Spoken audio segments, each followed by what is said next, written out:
giving you the real from A to Z surrounding the Dallas Cowboys. News, updates, rumors, transactions, takes, and more. So strap up, Cowboys Nation, and start your day off with A to Z Sports. Live with Will Steele. 3, 2, 1. Here we go.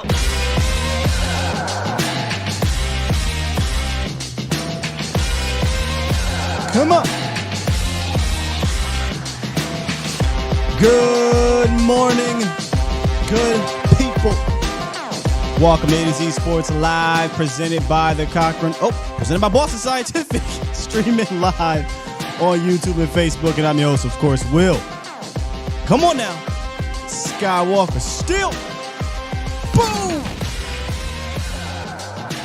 Coming up today, Tony Pollard gets tagged. I'm going to tell you why that is an end of an era. It should be easy, right? I shouldn't have to talk too much about why it's the end of an era, but I got a question for y'all that I want to get your take on. 4 options. Stick around for that. In the roundup, we got a lot of news that dropped in the NFL between franchise tags, cuts, potential trades, and we'll touch on that. Actually, one player I think the Cowboys should look at looking for a trade. Well, we'll talk about all that today. And then after we get done with the Tony Pollard stuff, if we got time, which we should have time, but I know this Tony Pollard thing might carry. I want to talk about what Will McClay had to say down at the Combine. His draft philosophy is always interesting to me because I think he's good at what he does. And I think other teams could definitely look at how Will McClay handles the draft because we are one of the best drafting teams in the NFL. And he touches on a portion of the players in this draft that I want to feature. So we'll listen to 3 cuts from Will McClay from the NFL Draft Combine. Shout out to the team down there in Dallas, the DallasCowboys.com squad. We'll get that audio down there, and we'll talk about that. Plus, you can call in. If you want to call in, 351-999-3787. King said if I get the man. Hey, I almost messed up at the beginning of this whole damn thing. But look, it is what it is. We will be bringing back the Cochran Firm. It's just on a different basis. So make sure y'all stay around for that. What's good, Lee? And see, Lee wasn't here yesterday. He peeped the old school background. Yes, indeed. He will continue to add on, like I said yesterday. But new spot, new home studio, but same feel, same fire, same dialogue that we'll give you each and every morning. I appreciate y'all starting off your day with me. I know there's other Cowboys morning shows that happened earlier, but we try to make this one the best out there. Hey, E. Montgomery, hold tight. What's good, Lando Show? Hold tight. We're going to talk about exactly that in the after the roundup when we talk about this Tony Pollard situation. So let's get right into it, man. A lot of news to get to, a lot to talk about, and I really want to hit this Cowboys draft philosophy later on. It's time! It's time! It's time! It's time! Time. It's time! Time? It is time for... It's time for the morning roundup. Round 'em up, boys. Oh, they do it! Hey! Oh, they do it! Hey, yo. Man, this is the part of the NFL offseason that I love. You got the draft happening, or the combine happening. You got all the interviews down there, and now free agency is about to start. I say this every year. It's not that I get excited for free agency for the Cowboys, because that's just never going to be a thing, I don't think. But just all the movement around the NFL. I'm a huge NFL fan at the end of the day. And there was a lot that went down yesterday. Let's start from the top. Professor O and all of you guys broke the news here on the show during the show with Derek Carr getting signed to the New Orleans Saints, 4 years, $150. By the way, you see some of these quarterback numbers. I better not hear y'all talk about Dak Prescott's numbers ever again. We're talking about here. Derek Carr, 4 years, $150. Geno Smith. Look, I am all for Geno. Get your bag, bro.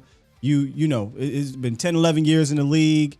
Had a great breakout season last year in his 11th season in the league or whatever it is. 3 years, $105 million. How I better not hear another word about this quarterback's money. Another word. And look, I'm all for players getting their bread, but I'm talking about fans that be complaining about quarterback's money. Geno Smith had a good year, but ain't no way. 3 years, $105 million. Okay. All right, Seattle. So Seattle's clearly not drafting a quarterback, a quarterback with their first pick, right? That's not happening. The NFL also reinstated Jaguars wide receiver Calvin Ridley. Oh, Scott, I thought it was with the Falcons. No, he got traded in the middle of the year last year to the Jaguars. I absolutely love that move by Doug Peterson and company because he's still a young-ish wide receiver. He's not old. When I say young-ish, he ain't 30-something. He's like 27, 28 or something like that. Had a year off, and he's coming back off of a Pro Bowl. He had a Pro Bowl year, I think, before that, like a real Pro Bowl year. And he's really damn good. He was one of the best route runners before he went out in the league. And now you add that to the young quarterback, to Doug Peterson. Thought it was just a savvy move by the Jaguars. It cost them really nothing. And if he does hit, I think at most it's a third-round pick, at most. So good for Calvin Ridley coming back. I thought him being suspended for what he was suspended for was goofy anyway. The Raiders also used a franchise tag. They tagged Josh Jacobs, so he will be returning to the Raiders. And Evan Ingram was also officially tagged from the Jaguars. And then here's one. The Chiefs will not be using the tag on left tackle Orlando Brown. They're going to let him go out there, test the market. He'll likely get a massive deal, but I think deservedly so. I think since he's been traded to the Chiefs, he's been a really damn good left tackle. Don't think the Cowboys will be players there, but I think he's going to get the bag somewhere. And then for players that are expected to be released, and some of these have already happened, Eric Kendricks, linebacker from the Vikings. We're very familiar with him because we played on the Vikings, it seems like, every year. I feel like the Cowboys are in the NFC North, or the Vikings are in the NFC East. So he'll be a free agent. He's on the other side of 30, but still a very good linebacker, something to keep an eye on. Maybe when we do our free agent primer, we'll circle the block on that. Bud Dupree, expected to be released. Frank Clark from the Chiefs. Leonard Floyd. Robbie Anderson.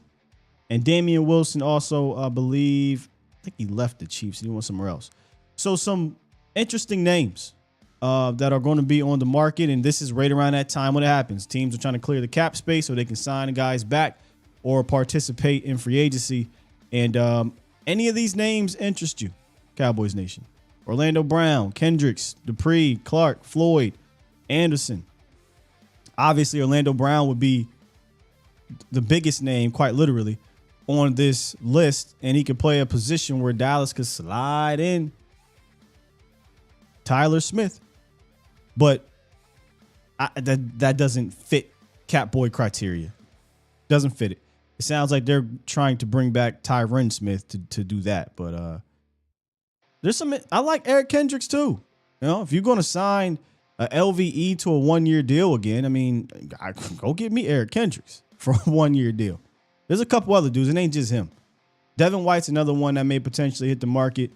Some pass rushers like Bud Dupree, Frank Clark, Leonard Floyd. I don't think the Cowboys need to do that. I think they got enough guys out there. If you're going to invest in that position, invest in one of them ones or do it via the draft.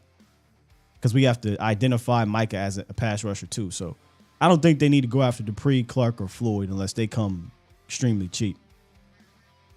So, yeah, there's some names.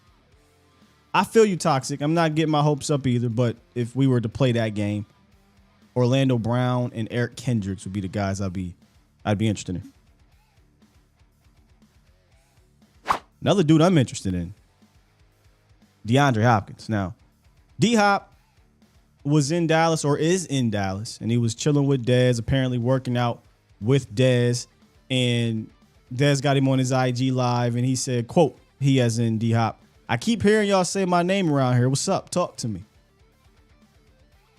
Look, that's basically D-Hop saying, I'm definitely down to come here. It's not up to him, obviously, right? Like the Cardinals and the other team have to dance. But I said this yesterday on Vacha's show. There are people, and y'all let me know if you're in this chat, on Twitter that are not with acquiring a DeAndre Hopkins. And I couldn't quite understand. And I saw some people say, well, they don't like the price, his age. And in my head, I'm like, okay, I know he kind of gets dinged here and there, gets dinged up a little bit here and there, but I'm like, he plays a lot of games. He's quite literally one of the best wide receivers in the league since he stepped foot in this league. You go watch him play last year when he came back from his suspension. He was still fantastic. So I'm like, where is it? Is it the price? And me, I told you I don't care. I'm willing to spend some money over the next 2 seasons to try to win in the next 2 to 3 years tops. And then if we got to tear it down, we tear it down. So I don't care about money when it comes to these type of players. I care about money when it's a player that's not that good anymore, not that type of guy. And we can use that to go get one of these type of players. So for me, it ain't money. He doesn't seem to be an injured guy missing a ton of games unless he's suspended.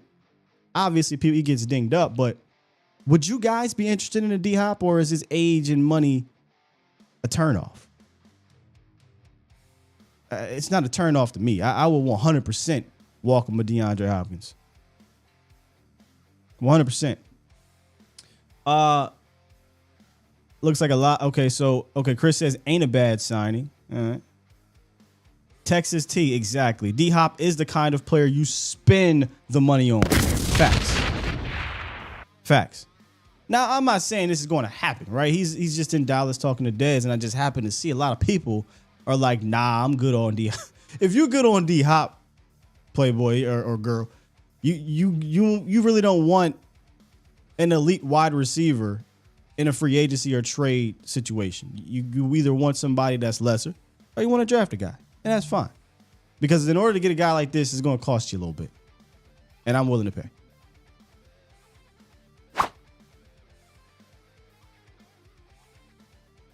Now, the big news, I buried it, I get it. It's the Tony Pollard receiving the franchise tag. This low-key could be spun into an entirely different show of itself. And maybe, like I said, we'll revisit this at another point in regards to the running backs in the draft class. Today, there's another position I want to get to. But is there another team that uses the franchise tag more than Dallas? That's a real question. Like, I'm not expecting y'all to know the answer, but it feels like Dallas uses the franchise tag more than anybody. D-Law got it twice. Obviously, Dak Prescott got it. Dalton Schultz. Y'all remember when Dez got it. Now, they eventually signed him, but that took a fight. Anthony Spencer got it twice. Flozell Adams. And now Tony Pollard. I don't know any other team that uses the franchise tag more. And then this is where the fight can happen. It's a running back. The franchise tag is going to pay Tony Pollard roughly $10 million this year, and they have until July 15th to sign him. Now, according to reports, they have every indication to sign Tony Pollard to a quote-unquote long-term deal. Again, that's another fight that we could have. Apparently, they wanted to get it done prior to the tag. Didn't happen, which means that Tony's not coming in for cheap. So this presents a number of different questions, right? Like, will this go the Dalton Schultz route, where they're tagging him because they don't want to lose him for this year, but they're going to draft a replacement? Or will this go the D-Law route, the Dak route, the Dez route, where they tag him and then they will eventually get an extension done? I'm leaning more towards the former. I know they said they want to extend him, but I find it. I just don't think they're going to do it. I think they might be snake bitten a little bit from the Zeke contract, and just understand the league, right? Like, I don't think you need to sign him to a long-term extension unless it's going to be friendly, just flat out. Now, for Pollard's sake, I hope he gets his bag, but I get both sides, right? Tony Pollard, pay me. The Cowboys are like, do I need to? You're a running back. However, here's why. And let me ask y'all this question before I get to the next question. Thumbs up, thumbs down on this Tony Pollard tag. I don't think it's cut and dry. I don't think it's cut and dry because if Tony Pollard, this is why I'm going to give it a thumbs up. Only reason I'm going to give it a thumbs up. If they go away from this, then it's a thumbs down. If they use Tony Pollard as a dual threat running back that I believe he's capable of being at a high end on both sides, running the ball and receiving, I'm okay with it. I'm talking about a running back that's going to get 65, 70 receptions, right? On top of the 200 carries. I can live with that for a season. I have a problem with that at all. But if they're going to tag this man, eventually sign this man, and he's going to be a dude who gets 2 or 3 receptions a game. Maybe. Not for it. Not for it. Because one, you're just completely eliminating a huge aspect of Tony Pollard's game that we've been screaming since he was drafted to use. And you still didn't use it last year, but different offensive coordinator now, different system. Now, when we're talking about more of a West Coast, we've said this plenty of times since we've kind of figured they're going to be more West Coast. The whole saying is touchdown, check down, which means I think these running backs are going to be utilized more in the passing game.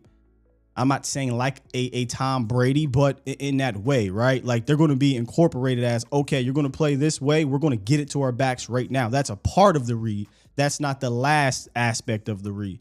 So if that's going to be the case, or if we're going to motion him out and get him one-on-ones against these linebackers, get some Texas or wheel routes against these linebackers, I'm all right. I'm okay with the $10 million as long as he's utilized in that way, Cowboys Nation. I know that's rough because it is a running back, and you probably don't need to pay these running backs. I mean, that might be an understatement. But for 1 year, I'm not totally against this. And I could also use this as my argument. Is Dallas really going to use the money to go spend in free agency? Probably not. So if Dallas isn't going to go partake in free agency, then we got to use the money to bring back the right guys. Last year, we didn't believe that was a Dalton Schultz. This year, I do believe if you're not going to participate in free agency, who's the right guy to bring back? I think Tony Pollard is the right guy to bring back. We can go deeper. Will Scott, Cowboys Nation, Tony Pollard, Donovan Wilson. I still say Tony Pollard. And I love Dono. Will Scott, Tony Pollard, Leighton Vander Esch, I'm going Tony Pollard. Tony Pollard, Dalton Schultz, I'm going Tony Pollard. Tony Pollard, Anthony Brown, I'm going to. So once you start looking at the Cowboys, free agents, I think TP is right there. He's at the top. So I don't mind this if they're going to use him in that way. Grande said, how much did Eckler get? Eckler's deal, I think, is fantastic. I think it's sub 10 million per. I would have loved to sign Tony. I wanted to do this last year. I wanted to get Tony Pollard. You could probably got him for like 7-8 million on a 3-4 year deal. And by the time you got to that second, third year, that is going to look, it already is a bargain, but it would have looked like a ridiculous bargain in my opinion. But it's kind of what Dallas has been doing lately. They haven't really been getting out in front of these contracts. Toxic said, we know they won't. And that's very likely why they tag Tony, because they're not going to participate in free agency. The Guru says, I'm all for tagging Pollard. He's our most dangerous explosive weapon on offense. Agree. Marcus says Pollard or Terrence Steele. I don't think that really equates because Terrence is restricted. So they put the second round tender on Terrence. So they actually have Terrence Steele right now on $4 million. And they have Tony Pollard. So we're more so talking about the unrestricted guys. King says Pollard's one and done, then get him out of here. Let somebody else pay him. That's very possible. Somebody else will pay him, and you'll get a comp pick, obviously next year. It won't be this year.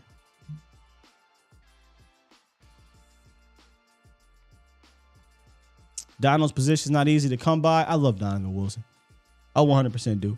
They got guys they like, and they got guys I like too. Not gonna lie. I want to bring Dono back, but I 100% that would be my fan. That would be the fan of me wanting to bring Donovan Wilson back because I like Donovan Wilson a lot. Liked him when he was brought in here.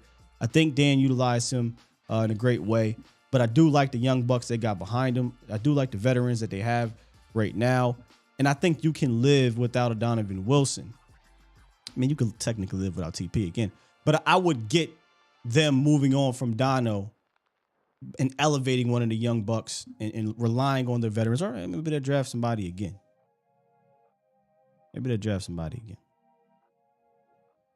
Also, yeah, I didn't say this in the roundup. Derrick Henry apparently is being shopped too, so that's interesting. All right, so here's my question, and then I'm going to get to the phone lines. Tony Pollard being tagged pretty much ends the Zeke era, right? It ends the Dak Zeke era. It should end the Zeke Tony Pollard era. Right? That should be the thing. There's no way that you tag Tony at $10 million and you bring back Zeke currently what he's being paid. That's not happening. Or does he take a massive pay cut to come back for what, $2-3 million for? Even $4 million is goofy because now you're paying, $4 or $5 million. You're paying $15 million to the running back position. That's silly. So I just personally think that will end this era of the Dak Zeke TP, which barely was a damn era in of itself because they didn't utilize TP, in my opinion. So here's my question. There's like 4 different answers I got for y'all. What would you like to see the Cowboys do at the running back position? Because the tag is guaranteeing Tony Pollard's back. The option of letting TP and Ezekiel Elliott walk is no longer on the table. So what would you like to see the Cowboys do at the running back position? A, draft a partner for Tony Pollard and roll with the 1-2 punch of TP and the drafted running back. B, sign a veteran free agent and draft a running back later, meaning you'll have Tony Pollard, the veteran free agent, and a day 3 running back. C, roll with Tony Pollard, Malik Davis, and obviously a drafted running back. So there'll be a committee approach led by Tony Pollard. And then D, bring back Ezekiel Elliott on a reduced salary and run that thing back with Zeke and TP. Now, I could put this in the chat because that was a lot. A, draft a partner for TP, 1-2 punch. B, sign a veteran free agent with TP. C, roll with Pollard, Malik Davis, and a drafted running back as a committee approach. Or D, bring back Zeke on a reduced salary to run back with TP and Zeke. I am leaning towards C. I'm leaning towards, because I want to include Malik Davis. I said this last year, if you guys remember, for those who are new, my take on the running back position was I thought if you're going to be a running-ish team, you need more than run 3 dudes. I still feel that way. Use 3 guys.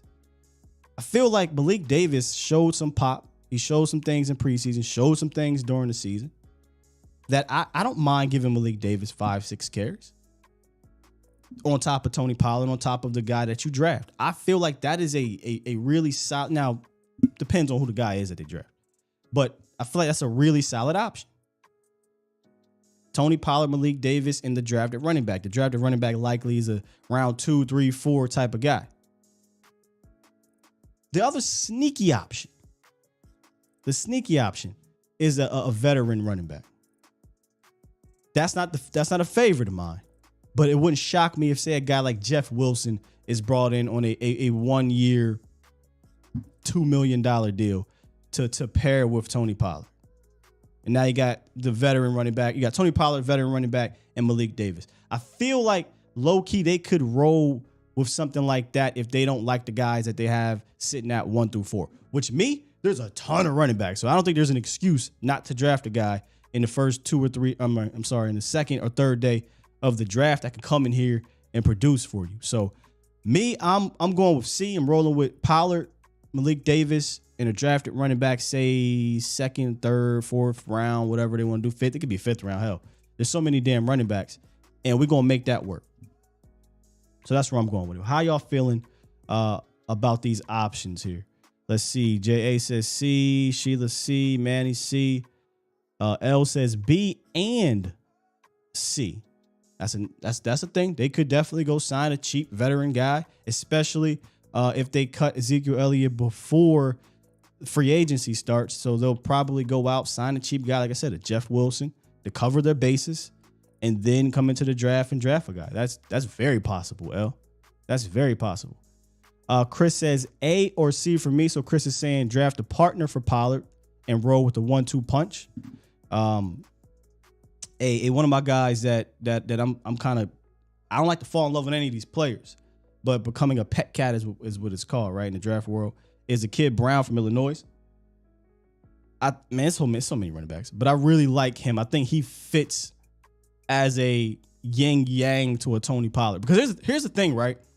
There's a lot of really good backs, and I'm not saying that you just completely ignore the smaller style backs, but if you're bringing back a TP, right, I do think it'd be best for you to get a guy that's a bit more of a compact bruiser type of dude. I'm not saying it got to be a 235-pound guy. I'm not saying that, but I don't know that you want to bring in a scat back. I don't know if you want to do that unless he's going to be, 5th, 6th, 7th round guy or whatever, and you're not really expecting him to play a lot. But if you're going to bring in a guy to tandem with Pollard, the A option, I don't think it can be a 170-pound dude that's only going to play on passing downs. I feel like it has to be a guy that can kind of be the opposite of a little bit, not a whole lot, opposite of a Tony Pollard. So you can have that mix. Low key, he'd be the change of pace for TP, where people call TP the change of pace for Zeke. If that's making sense. C and at Turpin, says John. Two Broke says a barbarian type. Ooh, that cat. Sure, there's a cat from Minnesota. I'm not saying he's barbarian, but he kind of gives me those vibes of bouncing off dudes. Yes, but yeah, essentially, right? Like Marion the Barbarian wasn't 245 pounds, but he damn sure ran like it. All right, a lot of callers coming in. Sounds like y'all got a lot to say about this specific situation. So let's set this thing off. Well, my guy set it off. Chris, what's goody? Hey, what's good, man? Glad to have you back, bro. Glad to have you back, man. Man, it feels good to be back. Good, man.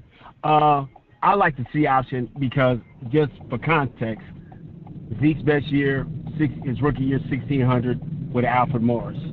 If you already know TP is a 18 to 22 touch guy, I just feel like, as you and Vice said so eloquently the other day, you hustling backwards, putting $10 million on him. You could get a Chardonnay, you can get a Gibbs, you can get two running backs and pair him with Malik Davis, but make the offensive line elite.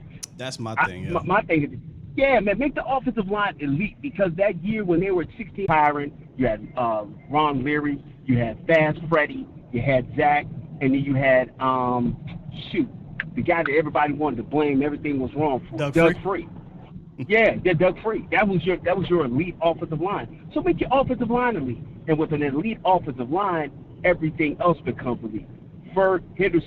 Hendershot, and Ferguson become elite. CeeDee Lamb gets to the next level. You be able to get a premier wide receiver or a very good wide receiver later in the rounds. You probably get to see a better progression from Tolbert and from Fihoko and everyone else, since they ain't got to play option route football no more with joystick. And so I just think it'd be a totally better situation all the way around. Yeah, I would not have argued with anybody that said to let both of these running backs walk and just beef up the offensive line, and you can kind of plug and play. I mean, that's what we saw the Packers do under McCarthy. They didn't ever draft a guy super high or sign a bunch of free agents. Obviously, we see the Chiefs do it. Philly, I mean, you can't. Miles Sanders is their highest drafted dude, and arguably he's not even the best back. I mean, he had the most yards, but he wasn't spectacular. Well, the quarterback's the best running back. Right, exactly. Exactly. I wasn't trying to go there, but I love the shot. I am. I I'm love gonna it. fight. I love it. So, and then obviously they're not the only ones. Just historically speaking, the Shanahan, the Kyle and Mike, those dudes can just swap guys in and out. I'm not gonna argue with that at all. But not the problem. Here's the thing: they've used the tag, right? So he's returning. He's returning for this year alone, and we got to find a way. Like, how do we get the best out of Tony Pollard and the running back group moving forward? And I think it starts with saying thank you to Ezekiel Elliott, wishing him well. Absolutely. And Peace then blessings. and then bringing in some young fresh legs with this Tony Pollard, Malik Davis. And look, I'm gonna say it. I think this needs to be a committee approach. I do. I don't think they need to come into this thing saying TP's got to get the ball 25 times a game. There will be games that TP needs to touch it 25 times, and I'm talking about those big important games to get into the playoffs or division movement, right, or the playoffs in general. But throughout the season, 17 games now, I think you need 3 backs to tote the rock. I mean, the best example, the only example we really have is with check. Go ahead, I got you. Okay, yeah. The best example we have of using TP and Malik Davis Go is in that and Green out, Bay see if game. that works, Cowboys Nation. You got me? Yeah, I got you, but they're saying audio skipping. Usually when that happens, I tell people to go to close YouTube and come back in. You should be good. Okay, my bad, bro. I'll be quick. I get out the line because I know everybody's got a lot of hot points. The best version that we saw or seeing this with TP and Malik Davis was the Green Bay game, and they ran the ball effectively. They were in position to win that football game. People always gloss over the fact that they lost, but they ran the ball well and they did everything they needed to do. Why not just go ahead and you can just plug a better, younger, cheaper back? Because when it comes to the money with Stephen Jones, they got to be talented, they got to be young, and they got to be cheap. And it's easier to do that through the draft than allotting $10 million to one guy for 1 year, man. But yo, man, I'm gonna get off the line, listen to the show, man. We'll talk later, man. Appreciate you. Appreciate you set it off, Chris. Yeah, that's the thing. That's why I said this conversation could have turned left easily just on a tag of Tony Pollard, because I think we all love Tony Pollard's play for the Cowboys, but we also get, at least I do, because I'm not going to sit here and lie to y'all, about the running back position. It's no different from Zeke to TP to me, where I'm all about getting the young, fresh legs up in here. And that sounds crazy, right? Because he broke his leg, but I think he'll be healthy to start the season. But I don't think it's a guy that you lean on. I don't think Zeke's a guy you lean on. I don't think TP's a guy you just completely lean on. In spots, yes. As a workhorse, no. Those days are over. Those days of a running back toting the rock 25, 26, 27 times a game are over. It's 17 games. These guys get hurt a whole lot. I just think you need at minimum 2, definitely 3 running backs to touch the ball. And then when you get into those spots, you get into the playoffs. Now you got the Tony Pollard gets the ball 20, 25 times because do or die. You got no choice. And I think we were trending towards that against the Niners, and then he got hurt. I think TP was about to be featured. I think he touched it something like 8 times already in the first quarter and some change. So that's how I feel about it. Now, if you are going to pay a guy, I am steadfast. They have to be utilized like a Austin Eckler. Have to. You got to be a guy that's going to get you 60 receptions and also get you 900 rushing yards.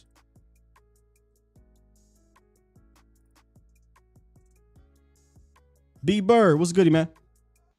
Hey, not much, Scott. How you doing this morning, brother? Man, I'm doing great. Talking to y'all, talking about these Cowboys. What's up? Yeah, it's a great day.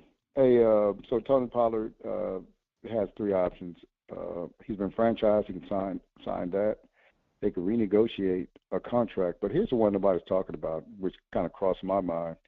Tony Pollard holding out. Do you think that's a situation? That is fair. Yeah, it's fair, man. Because what the Joneses will do will, and this is what they'll do with any running back. They'll franchise you, and then by the time you are a free agent, then your value is so low because you got so much tread on your tire. You know what I'm saying? So that's kind of what Zeke did, to be totally honest with you, when he did it. Well, So when Zeke did it, Zeke was coming, and then Tony Pollard actually coming off a Pro Bowl year, but Zeke was coming off of historical numbers, right? He was still young, and I think he knew when Kellen Moore was getting that playbook coming in. Oh shit, we ain't about to run the ball no more. This is my chance to really get this money. And I'm exaggerating. We ain't about to run it no more, but we ain't about to run it like we used to. So he played it right. He got his bread. He played it right. He did. He really did. And for him that is. Yeah, so I mean that's one of the things that we have to watch out for. That's sneaky, but his agent should be all over that. I'm just saying from his standpoint, like, no, we're not going to play under the. There's just another year of it's just going to hurt your market value. You know what I'm saying? You'll get the 10, but it's going to hurt your market value going forward. So we need to stand fast. And to counter that, the Cowboys really probably they got to look heavily into the draft for a running back. Yeah. So look. Here's the Cowboys should learn their lesson on this. You want to hold out Tony Pollard? Cool. We drafted one or two running backs, and we gonna rock. And we'll see you when you get back here. They should have learned their lesson from the Ezekiel Elliott situation. That's absolutely right. So I call about something a little bit different, man. I don't know if did you hear Bobby Belt talk about Zach Martin? I did hear him yesterday say that he was one of the most dejected players after the loss, and it looked like he was saying, hey, man, I really was hoping this was it because I'm not playing much. Not saying this is what he said, but he basically was insinuating, Zach Martin is probably going to retire in the next 2 or 3 seasons. Yeah. And so I think the part I heard what Bobby Belt was talking about, that the Cowboys are starting to plan for him and start to get some people in, for Zach Martin, for when he retires, so they won't be caught off guard by it. And that sounds feasible to me. But he said I believe he said he thinks that's what they should be doing. I don't know how you really do. I mean, do you go the McGovern route? They drafted a guard in the 3rd round. He sat behind. Yeah. How do you plan for that? Because you're not ever benching Zach Martin. I don't think you can. And that's where I'm at, Scott. I don't think you can. I think Zach Martin has never really had a lot of injury problems. When you got a guy that's 1 or 2, top 3 in the league, you roll with him. I hear some fans talking about, hey, we need to trade Diggs. He has value. But y'all, when are we going to go all in for today? Yes. We're too busy planning for what's going to happen in the future to worry about the 2023 season. I was listening to one of your callers yesterday, and he called in and he said, hey, we need to put everything we can around Dak, but we need to draft like Anthony Richardson in the 1st round. So you're saying that we're going to put everything around him, but you're going to take the 1st rounder and your 1st round draft pick and not put those things around him. That makes no sense. So if you're going to put everything around Dak Prescott, it has to be part of the plan with the 1st round draft picks. The Cowboys have to say that Dak is our guy and we're going to go with him, not try to straddle the fence on this thing, right? And this is some fans too. You can't straddle the fence. When you have these good players, man, I think we got a 1 or 2 year window here of when Dak is in his prime. And then people talk about, well, D-Hop is old. Well, all we need D-Hop for is a couple of years, y'all. Right. This needs to be a 1 or 2 year push here. And so when you're talking about getting rid of or making plans for, how do you make plans for Martin? What you going to do, draft a 1st round guard? You can't do that if you're trying to put everything around Dak Prescott. So this is futurized planning that the Joneses get away with because they're not getting fired. Right. No other GM is going to talk about moving on from Martin and how we're going to plan for that. Hold on, because I don't want this to get out in the air. Nobody in Dallas said this. Nobody in Dallas said that they're planning to get rid of Zach Martin or move. Bobby Belt was basically just giving his opinion that he thinks that the Cowboys should be looking into not moving on from Zach Martin, but getting ready for his departure. Because I just don't want this to get out there in the airwaves that Cowboys are looking to move on from Zach Martin. That's not the case. That's not what's happening. He just believes that because he thought that Zach Martin seemed to be ready to go, that they should get in front of this thing. Yeah, and I just don't know how even that. I don't know how you get in front of it. You know what I'm saying? I think that you don't. I think you have a solid guy there. You just ride him until he's not solid anymore. If he starts getting a lot of injuries or something like that, then you change. But I don't like planning for the future, man. I want 2023 to be what everybody focuses on, and so that's just kind of where I like it at. I definitely believe set it off, Chris, because theoretically, man, I wouldn't. I'm talking about the running backs. Yeah. man, I wouldn't even bring Pollard back. I am on board with you. You kind of convinced me of this. And then about the running back by committee, you don't need one bell cow. If you look at the Kansas City Chiefs and you look at the Philadelphia Eagles, neither one of them had a real bell cow guy that they, pay a lot of money to. They had a guy that's going to give you some good carries. It was just nobody's there are $10 million guys. And so it can be done that way. And this is a great draft to go get a guy maybe early and get a guy late that could contribute this year, man. It has some great guys in there. So I just want to just say that about D-Hop is running back by committee, and I'm definitely on board with the running back by committee, man. But, if they do sign Pollard, then that's cool too, man. But I just want to call and just give my take on that planning for the future thing, man. And I appreciate you, brother. Salute. Yeah, I mean, when you are building a team, you obviously have to have the future in mind. But like he said, and we've been saying for as long as I've been doing this show and taking calls and whatnot, this franchise, the decision makers, they don't have the pressure of now. So everything is the future. Everything is looked out. Last year, you get to the Senior Bowl, and Stephen Jones is talking about salary cap in 2024. This is 2022. He's talking about the salary cap in 2024 because he can. And guys like the Bears general manager or the Rams general manager, according to Brian Broad has said that, reason why he went in with this all-in approach because they were like, hey, man, clock's ticking or you're out of here. And he said, hey, all right, cool. Let me go get boom, boom, boom, boom, boom. And he changed everything. So, as long as they don't have that pressure from anybody above them, they're going to continue to look at this as a long-term thing as opposed to let's try to make this thing happen. And that's just, I hate it. We all hate it. What it'll do is it'll keep you right around and let's be real. You got to get lucky. I think we eliminate the luck factor that it takes to win. It take a little bit of luck to win a Super Bowl, but it takes a lot of luck this way that the Cowboys do it, in my opinion. And maybe they catch lightning in a bottle one year, but I said this last year and I'll keep saying it. I'm not saying it's impossible. I'm saying they're making it harder. That's all. I get it. I feel you toxic. All right, before I get to the rest of these callers, I do want to touch on the Cowboys draft philosophy. It obviously is in tandem with their team building, which we just talked about. And if it wasn't for this guy, Will McClay, I think the Cowboys would be the Detroit Lions. Maybe the Washington football people because they got an owner that's controversial.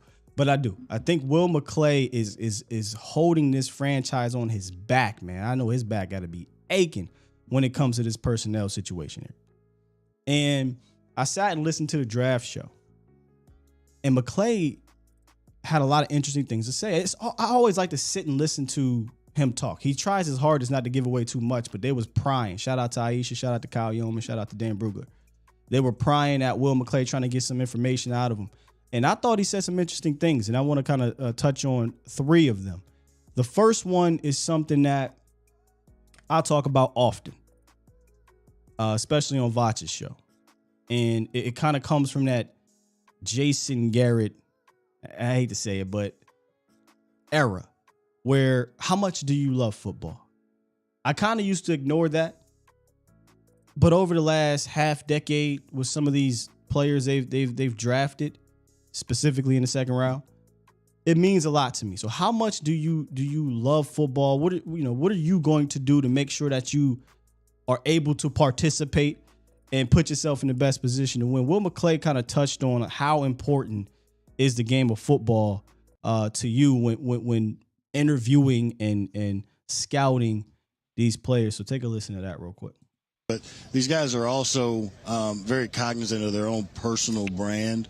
So that's, it's a unique set of circumstances that we have to kind of figure out. The whole NIL and, players are getting paid now in college, and why do they stay? Why do they come out? And then how important is football to them? Because When I was coming out way back in the day, I got $20 to last me 2 weeks. Well, now they were getting these, big money deals. So finding out just how important football is to them and being aware that they know about business. Yeah.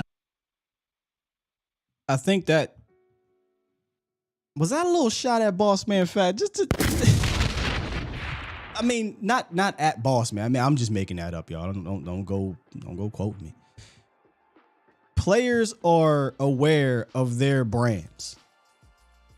That's something that they would never have to think about 10 years ago, because these deals, social media, I'm using Boss Man as a face because he wants to be a rapper, right? Like that's what I want it to be. I want to be an artist, but I'm playing football. But I'm gonna use football to help fund that, right? That's something you really got to pay attention to. Is this the most important thing to this player, or is XYZ? Because that'll let me know how much he's going to put in work. He's going to put in the film room, how much work he's going to put in the off season, how much work he's going to put in on a practice field. If he's going to attach himself to the veteran, or if he's going to say, "Hey, I don't care about Tuesday workout with y'all. I'm gonna go record." And one of the players this year that, again, I talked about it on Vacha's show, the Boutte from LSU. There was question marks. How much does he like football? How much does he love football? I said, I can't, I would need to do more homework. I would need to listen to people that talk to him. I'm not down there, so I would have to obviously listen to other people. That's one of the, now he had a terrible combine, but he's a good football player on tape. But I would want to know, how important is football to you? If it's not that important, I'm sorry, I got to pass. I done been down this road too many times in Dallas. I got PTSD. I need to know that football is extremely important to you and you're going to put the work in. And I just hope that the 2021 draft in the second round, Boss Man Fat, emphasizes that a little bit more for Will McClay moving forward. I don't know whose call that was to take him, but I don't know how you talk about that. You see who was on the board and you say, I'm going to roll with the dude who has question marks about the game of football. I think it's too important to just scoff over it. I don't care how talented you are. Like, I don't care. And I'm not talking about dudes that made a mistake. There's Brian, like having lunch with somebody, or Randy Moss getting into a fight or something like that. Like, you could tell these dudes love the game. I'm not talking about that. I'm talking about how important is football to you. Another thing he talked about, and this is something that we all could do. I don't look at myself as a draft analyst. I try to do research, try to do homework. I come to an opinion or a conclusion, but I lean on my guys and people that are that really do this. But Dane Brugler had a fantastic question. Asked him about what he's learned since he's taken over and how to self-evaluate. And I thought Will McClay's answer was a pretty good one about understanding your own biases. So take a listen to that real quick. Yeah. Most important aspect of an evaluator is to self-evaluate and understand, okay, maybe did we get this wrong? Did I see this right? But what's one thing maybe from when you started in this role till now that you've really learned? I've become more and more willing to understand my biases. Everybody has biases. Yeah. There's I was a DB. I know I look like a nose guard, but I was a corner. And there's certain ways that I was taught and learned the game that I see somebody doing it. And when I was coaching, I wouldn't coach it that way. And so I would have a bias. And I still have biases. There's just certain things that I believe in. Now, that's my bias. And each individual person in our department, based on where they came from, based on what they've done, they have their biases. So recognizing that and, understanding, what biases you have and saying, all right, maybe I'm not right on this, and being able to listen to everybody else and kind of figure it out. I'm still going to have my principles, my beliefs, but I know when I have a bias. I think as fans, we can take something from that. I say it all the time when we're debating. Look, just let me know if there is a bias to it, because then I know how to approach it, and I'll let you know. Like I said, I got a bias towards Donovan Wilson. I think he's one of the better safeties in the league, and that could be false if you look around the league. But I'll openly admit I got a bias to Donovan Wilson. But if you're able to say, well, let me remove my bias real quick and then talk, I can have that conversation with you. But Will McClay, knowing that he understands his bias, and I think we can see a little bit of it, right? The arm length situation with the cornerbacks. He doesn't like a guy that got short arms. It doesn't mean he doesn't like short corners, because he's drafted a number of 5'10" guys. But he doesn't like guys that have short arms. So that's one of his biases. He went on to talk about a towel or something like that. He was joking. Again, he was trying not to give too much information away. But I do think that is important as a evaluator. And this week, I'm going to have my guy Foots on. I don't know if it's this week or next week. We're going to start off the On the Clock draft series. For all the OGs who are around, you are familiar with that. Basically, we take a position in the draft or players or what have you, and we discuss that position or said player or players, and with different people in the draft community. And Foots is kind of going to be the feature of that. So I'll talk to Foots about his biases. I know his bias on safeties. He's kind of like me. I got a safety bias. But to understand that and be able to remove yourself from that and still evaluate, I think is extremely important. And then the last one here, which is interesting because there are a lot of smaller guys in this draft that could be problems in the NFL. The Cowboys don't necessarily look at smaller wide receivers in not this draft, but in drafts in general. Will McClay is another thing that might be a bias to Will McClay. We don't really draft a lot of those guys. But if you look across this draft, there are a number of dudes who are smaller, sub 6 foot, sub 200 pounds, some of them a little bit over 200 pounds, that would classify as not Cowboys style of receivers or McCarthy style of receivers. So Kyle Yeomans asked him about the smaller receivers in this draft, and this is what Will McClay had to say about it. A front office, this is a staff that hasn't necessarily drafted undersized players in the past. At certain positions, most notably wide receiver, there are a lot of really good wide receivers in this draft class. Is that something that is still on the table moving forward? Is that something that this staff would look into if the right guy fit? Well, yeah, it's if the right guy fits. I mean, you build your team. Football, it's a game of angles and leverage, and we're all looking for that's why we're at the combine. We want to measure. We want to see how tall they are, how long their arms are, how fast they run. That builds a profile. But then, you have to figure out what you're looking for, but not just for that situation, but for the long run. Yeah. So typically, the bigger, longer, more athletic players, they play in the league long. There's more of those guys. But the game has become so different now. It's spread out. It's played laterally and vertically. It's not as much, run game. So you have to look at it differently, and you kind of assess the trends and kind of figure out, what fits what you do. And you also have to have, which I think we do have, is a coaching staff that's willing to use the abilities of the guys that you pick, because it's, there's, you hear about systems. Well, if there's a system and you're trying to fit pieces into a system, well, then you eliminate guys. So you really want to find people that have, and our coaching staff and, the offensive and the defensive side have done a great job of finding that, using the players' talents, to be able to contribute and to contribute early. That's why we draft and develop. We tell them what the guys can do and what the areas of concern are. We've got to be exact on that so the coaches know when they put the guy in, we at least know we're getting this. I love that he said, we're not trying to basically fit square pegs into round holes, right? Like we don't want to do that. And I'm not saying that was a shot at Kellen Moore, but I think that's exactly what he's talking about. Like, we're not just trying to fit you into our system. We're trying to find a guy that does something good and make that work with that guy. Now, McClay doesn't have the ultimate say on what you do with them on the field. All he can do is just present them to you. And here are some of the sub 6 foot wide receivers in this year's draft.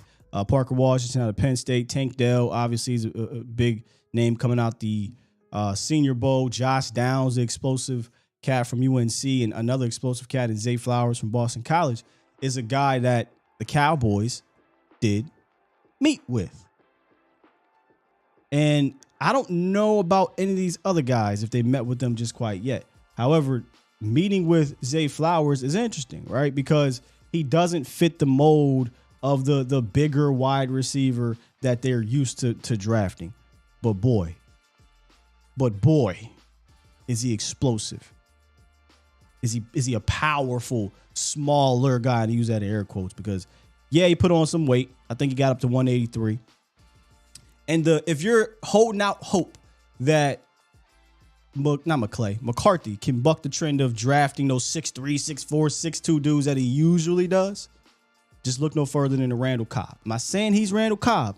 I'm just saying they did draft a 5'10" wide receiver that ended up playing a long, successful career under a Mike McCarthy system. So, if you could bring me in a Zay Flowers, I don't think you'll hear me complaining much, because I think the dude is an explosive, quick athlete that can bring some of that yak ability to an offense that's going to be relying on some yak, right? Like, this is no longer that vertical Air Coryell style of offense. We're going to be looking more towards the yak. How can you produce after the catch? You already got one of them ones in CD. I think you're going to need another one. And I think Zay would be fantastic, because you can move him everywhere in this system if they decide to utilize some of that. I almost said Marty Schottenheimer.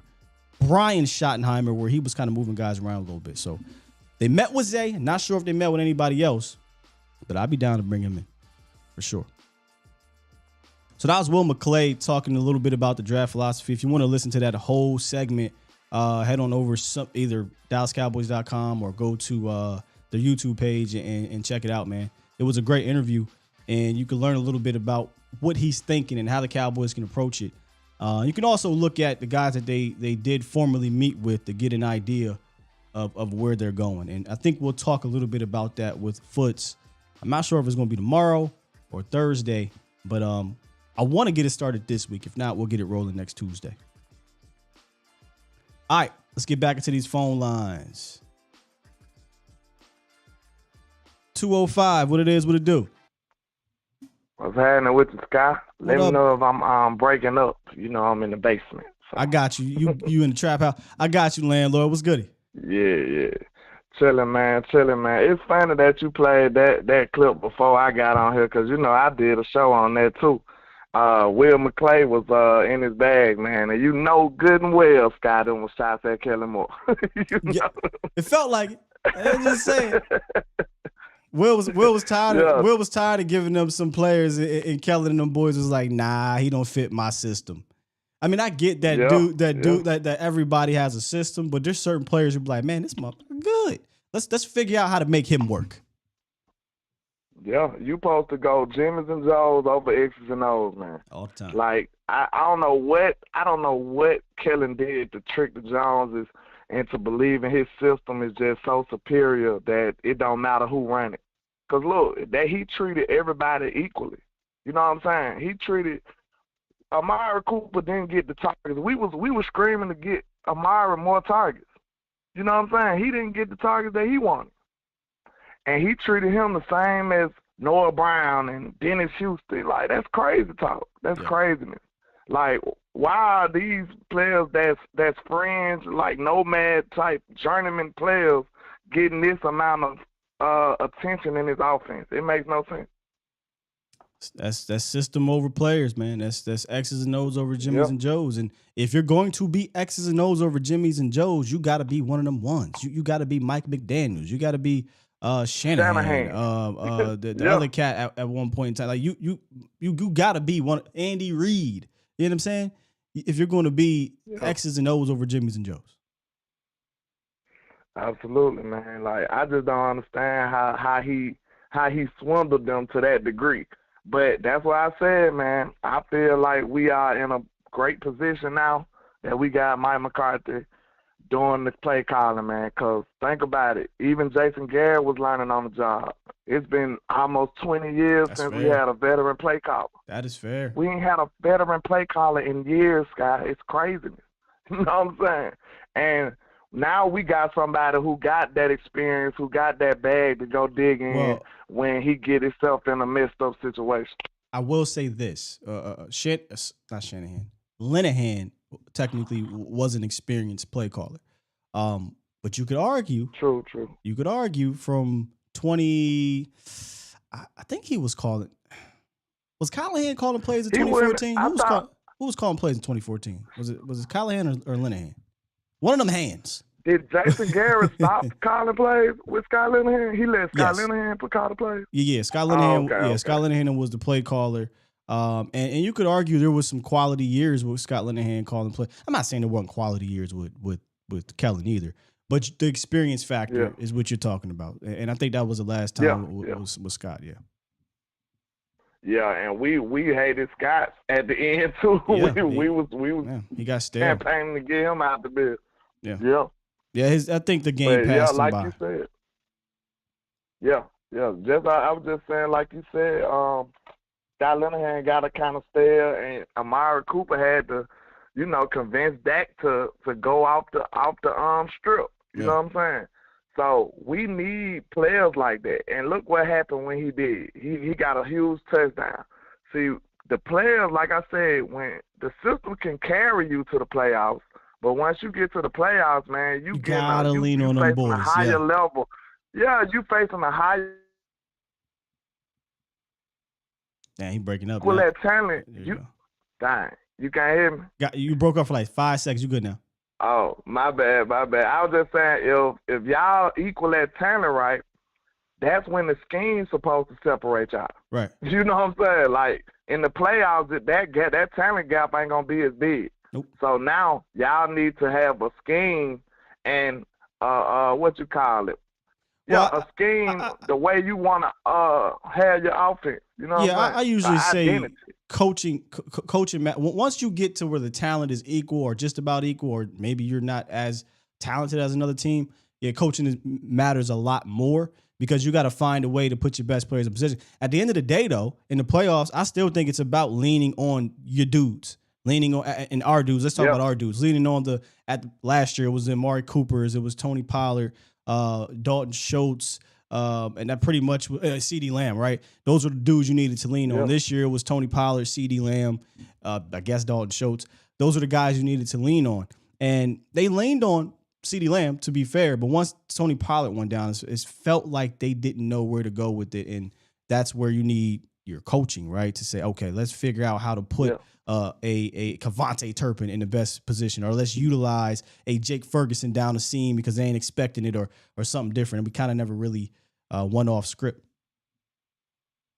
Yeah, and I was about to say that my last point is, when they was talking that 20 to 30% change, I feel like, man, if you think about it, all Mike McCarthy gonna do is, eliminate all those boneheaded type plays that had us scratching our head. You know what I'm saying? Because it was always at least one or two in every series that we look at each other like, what is Kellen doing? Like these crazy reverses and unnecessary stuff. Yeah, the unnecessary stuff, man. Like we'll have a good drive going, and he'll just do something foolish and mess up the whole rhythm of the drive. See, Mike McCarthy ain't gonna be doing stuff like that. And when he said he gonna run more, he talking about in those critical situations. I feel like. He's talking about when you're supposed to run. Right. You know what I'm saying? Yeah, I think situational football McCarthy will be much better at. It might piss off some fans at first because it's gonna feel conservative. But I'll say this: I would have much rather been pissed off that they ran on 2nd and 23 because there was a sack before, or they did a dump off pass. Actually, I'm not gonna say I want them to run.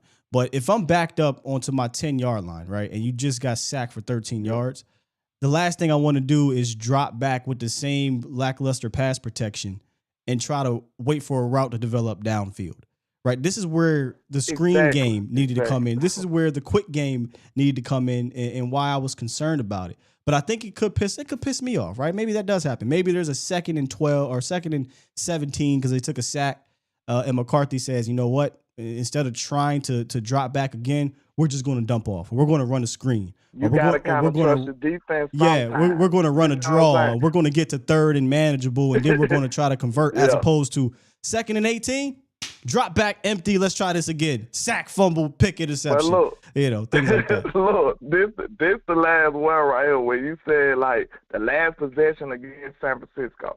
I believe that was the last possession. We was in a critical situation. Kelly couldn't even get a first down, man.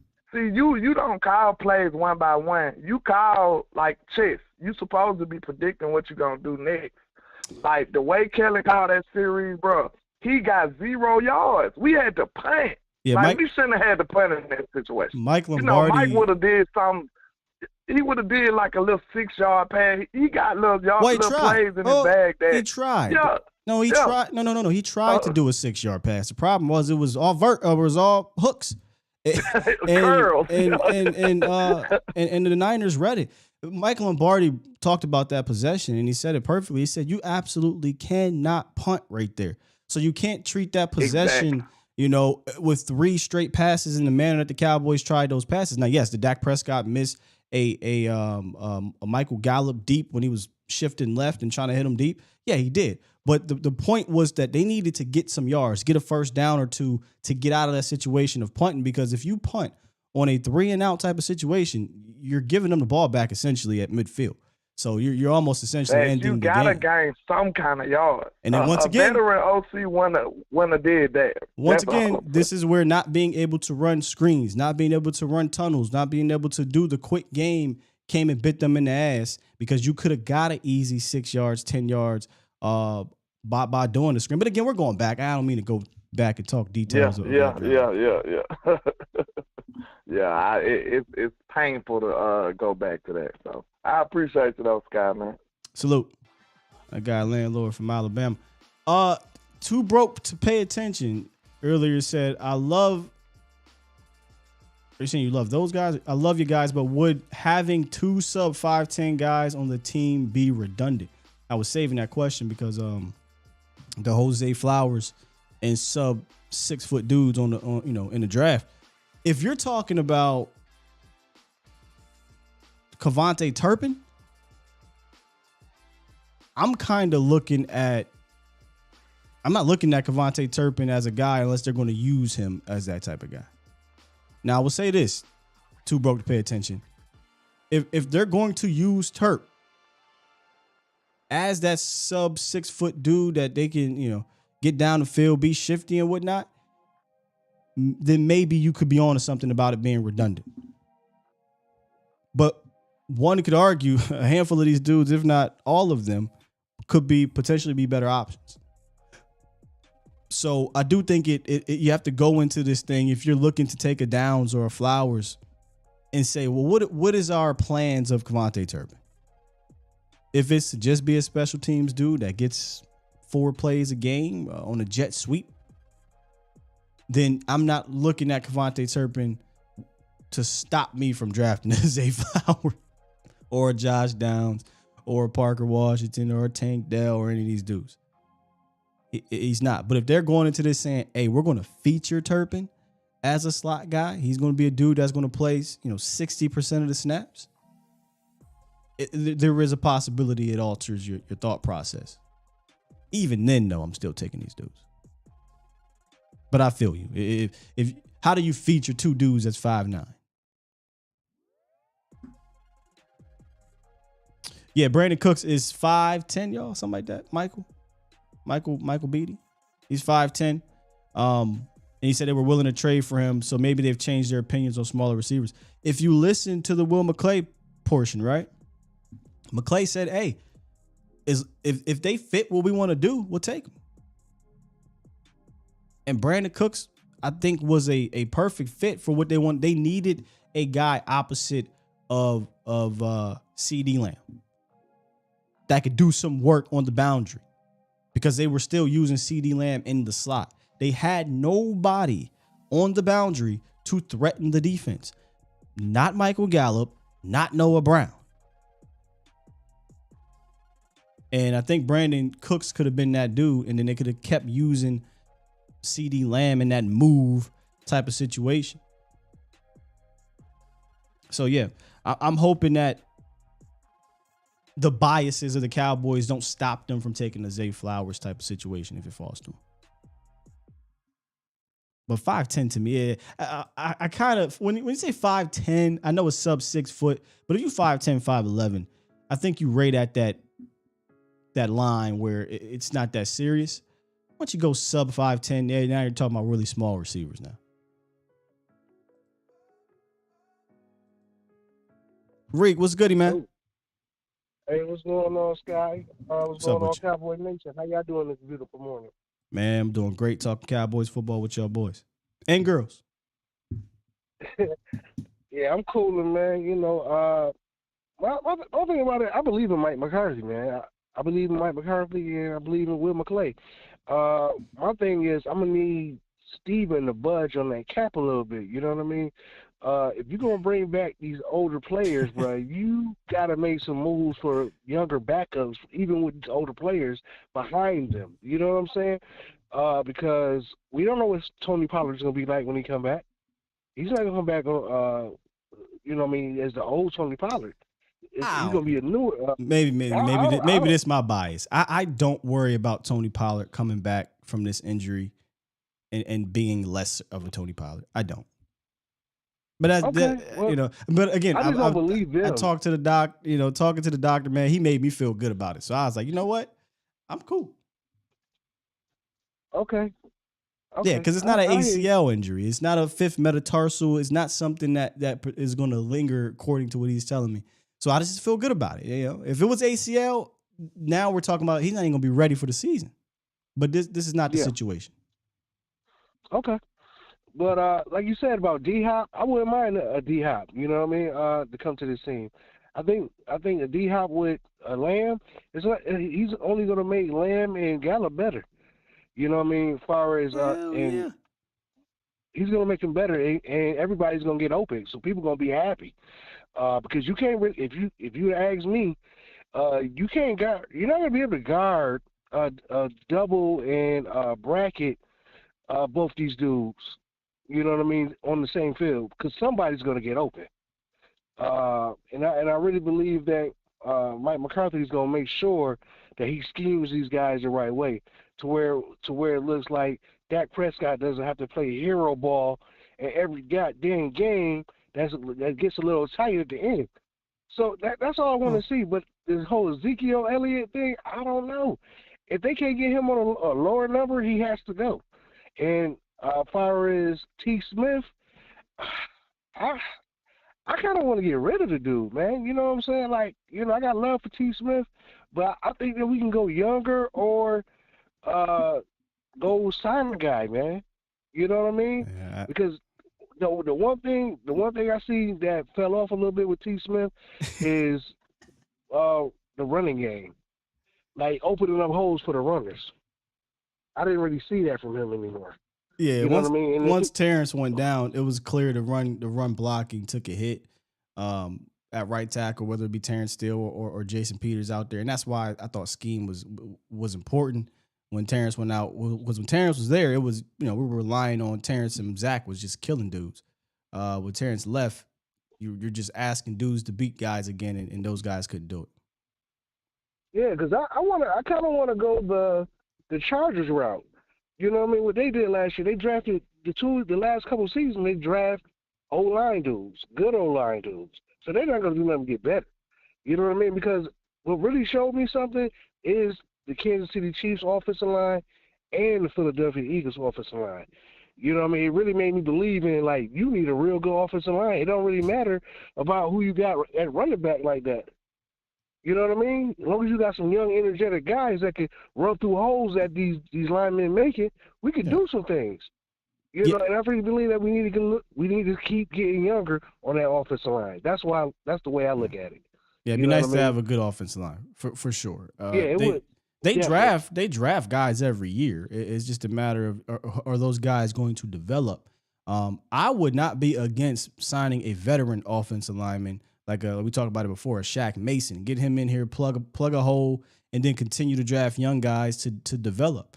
Because if you sign a Shaq Mason or trade or whatever they want to do, now you can keep Tyler at left tackle, Shaq Mason. Your interior is solidified. You know, Shaq Mason, Biotis, Zach Martin, and then you decide what you want to do at right tackle until Terrence comes back. But sounds like Terrence still is ahead of schedule and he's going to be ready for training camp. So that's great news. Yeah. So, you know, I'm not opposed to signing a veteran that's going to come in here and not be, no disrespect to a Kyle Kozier, but be a little bit better than a Kyle Kozier type, or be way better than a Mackenzie Bernadou and all those type of situations. I'm not opposed to a Shaq Mason type of situation. Yeah, and then my thing is, I just don't want them to not bring in a couple pretty damn good free agents. We're not asking for an all-star team of free agents. We're just asking for key free agents in good and down in spots that we really need, and that's offensive line, and that's wide receiver, and that's the defensive line, and maybe linebacker. You know what I mean? Unless you draft a high dynamic linebacker in the pick 26. They got to figure something out because we're not that far away, Cowboy Nation. We're not that far away. We right there in the mix. We right there in the mix, man. Indeed. But that's all I got to say though this morning, man. I ain't holler at you in a minute, Sky. Congrats on the new things that you're doing in your life, bro. And I'll holler at you later, man. Salute. Appreciate you, Reek. I ain't asking for a lot in free agency. You know, they gave me the blueprint of what would make me, I don't use the word happy. I don't even want to use the word satisfied. I'd be content with. Sucks that we gotta, this is what we gotta be as Cowboy fans. We gotta be content. Content with Carlos Watkins and Malik Hooker and J. Rocker. Look, if they did what they did in 2021, oh, that was recording here. If they did what they did in 2021 in free agency, Malik Hooker, J-Ron Curse, KZ, Watkins, Brent Urban, like they went out there, they said, all right, look, we going to budget shop. We going to go to Marshall's, but we going to grab 2 carts and we going to the home goods section because they got some good deals over here in the home goods section. And we can get some nice stuff up in here. People going to come in the crib and they going to think it's like $500, but it really was $12. And we make it look like $500. Eventually, somebody will be like, man, that's a really nice spot over there you got. And you be like, hey, it's right. You damn right that J-Ron Curse look good over there and own it. Only cost me $12. But they threw a whole bunch in the cart. Last year, they went to Goodwill and they left with a pair of socks. That's not going to do it for me. At least throw 6, 7, 8 dudes at this situation and see if we can get a hit on about 2 of them. And I'll be content. Because I know they're not going to go out and sign big high-priced guys or top-tier level 1 free agents. They're not going to do that. I'm not setting myself up for that. But don't tease me. Don't do what you did in 2021 and then turn back around and sign Ryan Nall and James. Say it with me. Shout out to Law Nation, Washington. Don't do that. Don't do that. 2021, not 2020, 2021. The Daryl Worleys of the 2021 I thought was, all right, let's see what's up. Let's see what shakes here. You signed about 7 dudes. Let's see what shakes. James Washington. What the hell are we doing? Move the needle. And look, I was like, hey, James could do something. But that was it? That's what pissed me off. It was just James and Dante Fowler. It was just James and Dante Fowler. And I'm supposed to be like, man, Super Bowl, here we come. Yeah, all right. King, you feel the frustration, man?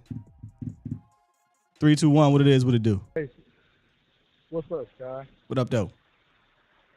Hey, so I have an idea, and it's regarding the running back. So, well, actually, it's more of a question. So, say for instance, the Cowboys do decide to pony up, and they were to want to get a D-Hop, would that mean that you would kind of bring Zeke back because you would be in an all-in type of situation? They're going to try to go in for the Super Bowl. You need the best talent you can get. Like, I get that Zeke isn't fast and stuff like that. His feet are slower than what they used to be. But I also think that they're going to have a plan in place in case they do bring Zeke back. They're going to use him differently. If Zeke is a part of your all-in approach, I think you're approaching it wrong. My opinion. I'm not saying you. I'm just saying if the Cowboys or if a fan is like, hey man, Zeke is going to put us over the hump. He's a part of the all-in approach. I just respectfully disagree. Mm-hmm. If you would have said Tony Pollard, I would have been like, I can see that because Tony Pollard is more of a dual threat weapon.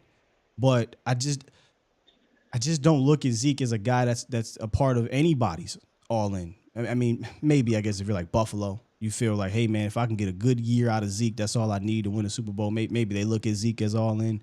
I don't think Philly needs to. They prove they don't need a guy like Zeke.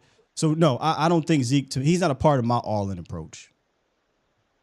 Okay, so and that was my point. Was I was actually going to say if they restructured Zeke and brought him back in for a lower cap hit, but the thing was, like I said, you would have a D-Hop, and then on top of that, I was thinking, because I know a lot of people are kind of like bullish on the idea. They don't really want to do it. But I think that if a Darnell Washington is staring at you at the face at 26, I don't care what nobody says, bro. You have to take a player like that.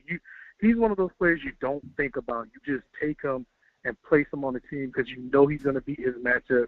He offers more versatility than most of the people you can get at 26. I mean, look, he's already a great blocker. I'm sorry. Go ahead. No, you keep going. You keep talking up Darnell Washington. I ain't about to argue with you. Keep going. Bro, think about it like this. And if you guys have a question about his hands, go look at the combine and look at that grab he got. It looked almost like an Odell Beckham grab.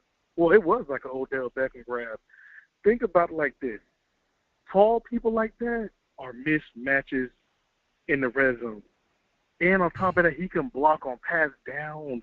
So in case you want to run a Hendershot or Ferguson out on a route or a CeeDee Lamb or something like that, you have an extra basically offensive tackle in there that can help a Terrence Steele or help a Tyler Smith when you go against teams like a San Fran.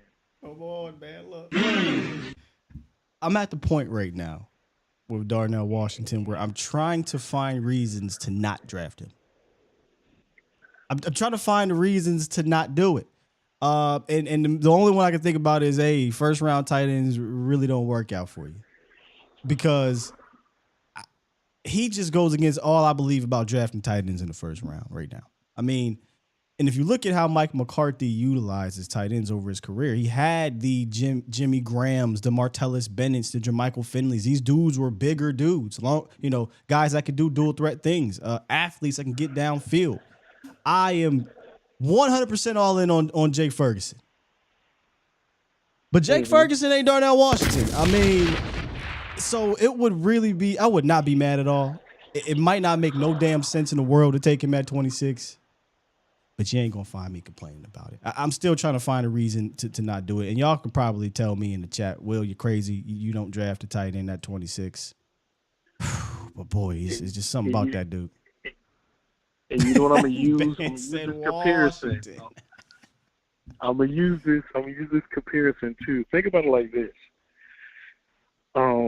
If you had a Jason Witten, would that stop you from drafting a Jason or Travis Kelce, knowing what you knew his projection? Would that stop you from taking him? Say this again. If you had a Jason Witten already, and you knew how good Jason Witten was going to be because he was already, showing. Oh, okay. Would that stop you from taking a Travis Kelce? Man, that's not a fair question. So you're saying if I know Jason Witten going to be a Hall of Famer, would that stop me from drafting another Hall of Famer at the same position? Yeah. How do you use them both then? I mean, you just turn into a total 2 tight end set. We're not ever going to run 11 or No.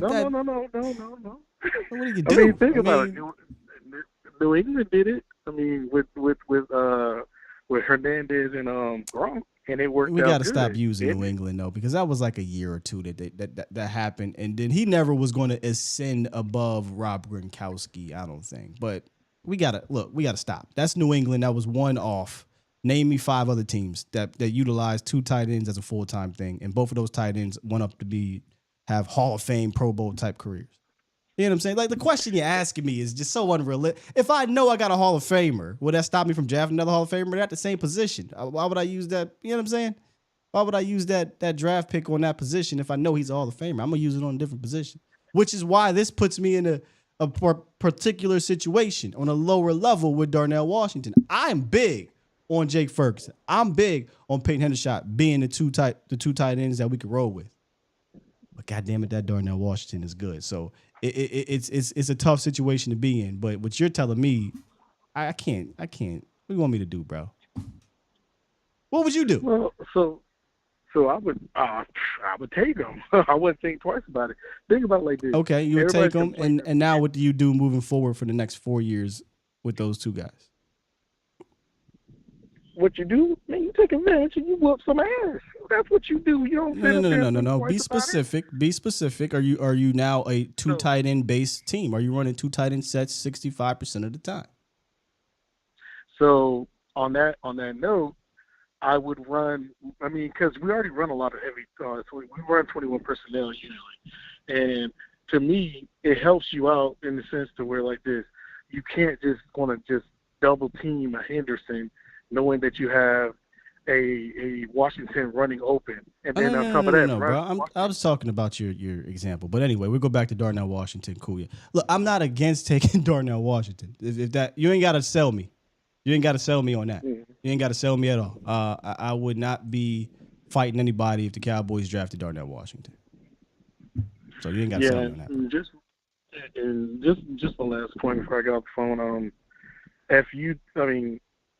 I was thinking about it like this. Also, the reason why I was saying if you bring Zeke back on a reduced contract was, I think if Gibbs is there at 26, if Darnell is not, I think they might take Gibbs, just because he reminds me of kind of like a faster Aaron Jones, somebody who you can line up in the slot, someone who's not the biggest, but at the same time you could want to get a lot out of him. And I think what they would do next year is they were going to get that bruiser back. They're going to replace Zeke. So you're saying draft Gibbs this year and then next year draft a bruiser? Yeah, because I think Gibbs would be the replacement for Tony Pollard, and then you're going to get Zeke's replacement next year, someone who's going to be a bruiser. That way you don't have to worry about carrying both of them, and that way you get cheaper at the position. Boy, I tell you this right now. If you tag Tony Pollard and they draft a running back in the first round, I just completely give up on what this – I don't understand. What do you need to draft Gibbs for in the first round? So that's what I'm saying. Like, that's something that the Cowboys would do, though, probably. They do things that we least expect until draft day when we hear about what they're doing. But not to that degree. I mean, the Cowboys usually are solid, responsible in first round. Now, you could argue the Zeke thing wasn't responsible, but I don't know how that makes any damn sense to tag a running back and then take one in the first round in a class that is extremely deep, where you can get a guy in the second or third or fourth or fifth round. You're right. I guess they could go left, but that wouldn't make any sense to me. Yeah, but that's what I'm saying. Like, sometimes the Cowboys do things like that. Like, last year, nobody expected a Tyler Smith to be picked there when we picked, but everybody was saying that's not true. No, everybody expected them to take a lineman. They just took a player that some people didn't think they would take. We're talking about the position.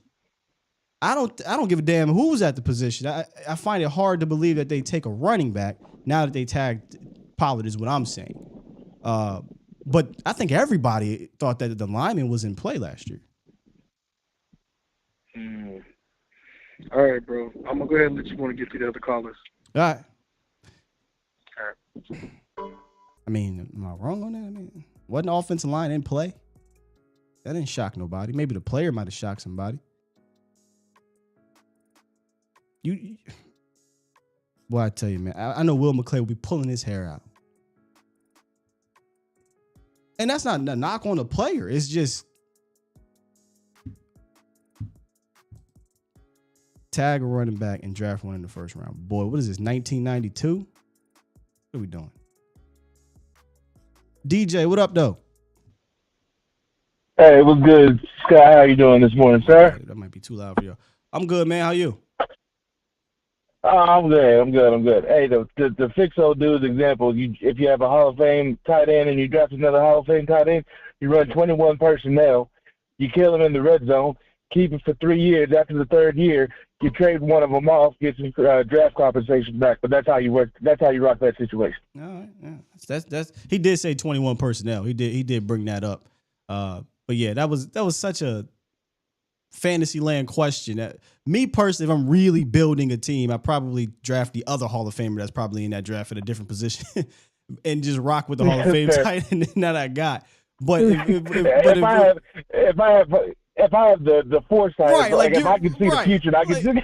I'm pretty damn sure there's another There's another dude at another position I need. I'm gonna go get that guy. But that particular fantasy question, I guess you can't lose, right? Hey, I got 2 Hall of Fame tight ends. Now let me figure out how to use them. But yeah, for sure. I guess my big thing, man, is the reason I called in was just with them tagging Pollard. If I had my ideal situation with this draft that's coming up, then they would have just gotten the guy rocked the new rookie with Malik Davis, maybe picked up another guy in free agency just so you could have a 3-guy rotation and go from there. Now, the situations I didn't want, them tagging Pollard was the one I would be least – I can't even say I'm upset. I'm like, yeah, you know, that's the most obvious one. You tag Pollard, you make sure that you get your guy. Yeah. Now – it is super critical to see what they do with Zeke because as it sits right now, they have $23 million or $25, $26 million going towards just running backs, which obviously they're going to at least try to pay Zeke less. My bad. Go ahead. I'm looking at the chat trying to respond to them. Go ahead. Oh, okay. But, I mean, at this point, I don't see a world because Zeke's not going to sign for anything like $5, $6, $7 million. I just don't see him doing that, not coming down from where he's currently getting paid. So, I mean, the only way that this works is that you let Zeke walk, in my personal opinion of how I'm seeing things right now. Yeah, so, that's why I said at the top of this has to be an end of an era, right? Like this is the first step in an end of an era, unless miraculously Zeke says, "I love Dallas so much, I'm willing to pay or play on an extremely cheap deal, incentive laden, injury protected, whatever, to come back." So, but this feels like this is an end of an era. For sure. And then the last part of the other thing that I wanted to cover was with these receivers that are under 6 foot.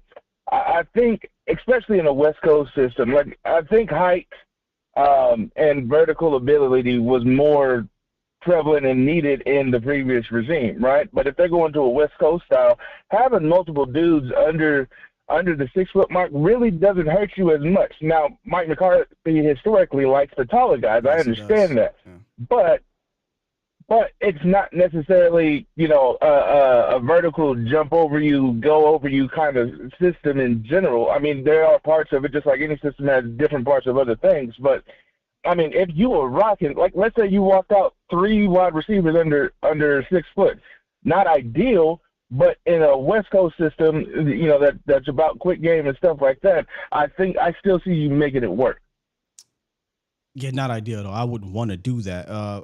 But no, absolutely not. To have a guy that's kind of sandwiched between 6'2", 6'2", and then you got a 5'10", slot type of dude. Yeah, I mean that's not going to hurt you. Or if the 5'10" guys, out wide, I mean it doesn't hurt you. But if you got a bunch of dudes that's 5'10", 5'9", 5'11", and that's your receiving core, I do think that would hurt you. No, yeah, for sure. And yeah, I think 5'10" is the cap, right? Like you don't want a guy underneath that, because in most cases 5'10", 5'11", most people look at that. I'm like, oh, you're damn near 6 foot, like so you're just viewed as a 6 foot guy anyway. But yeah, for sure, like with just the way that it rocks, just because there is so much talent that fits that under 6 foot mold, I'd hate to pass up on a guy just because he's not tall enough.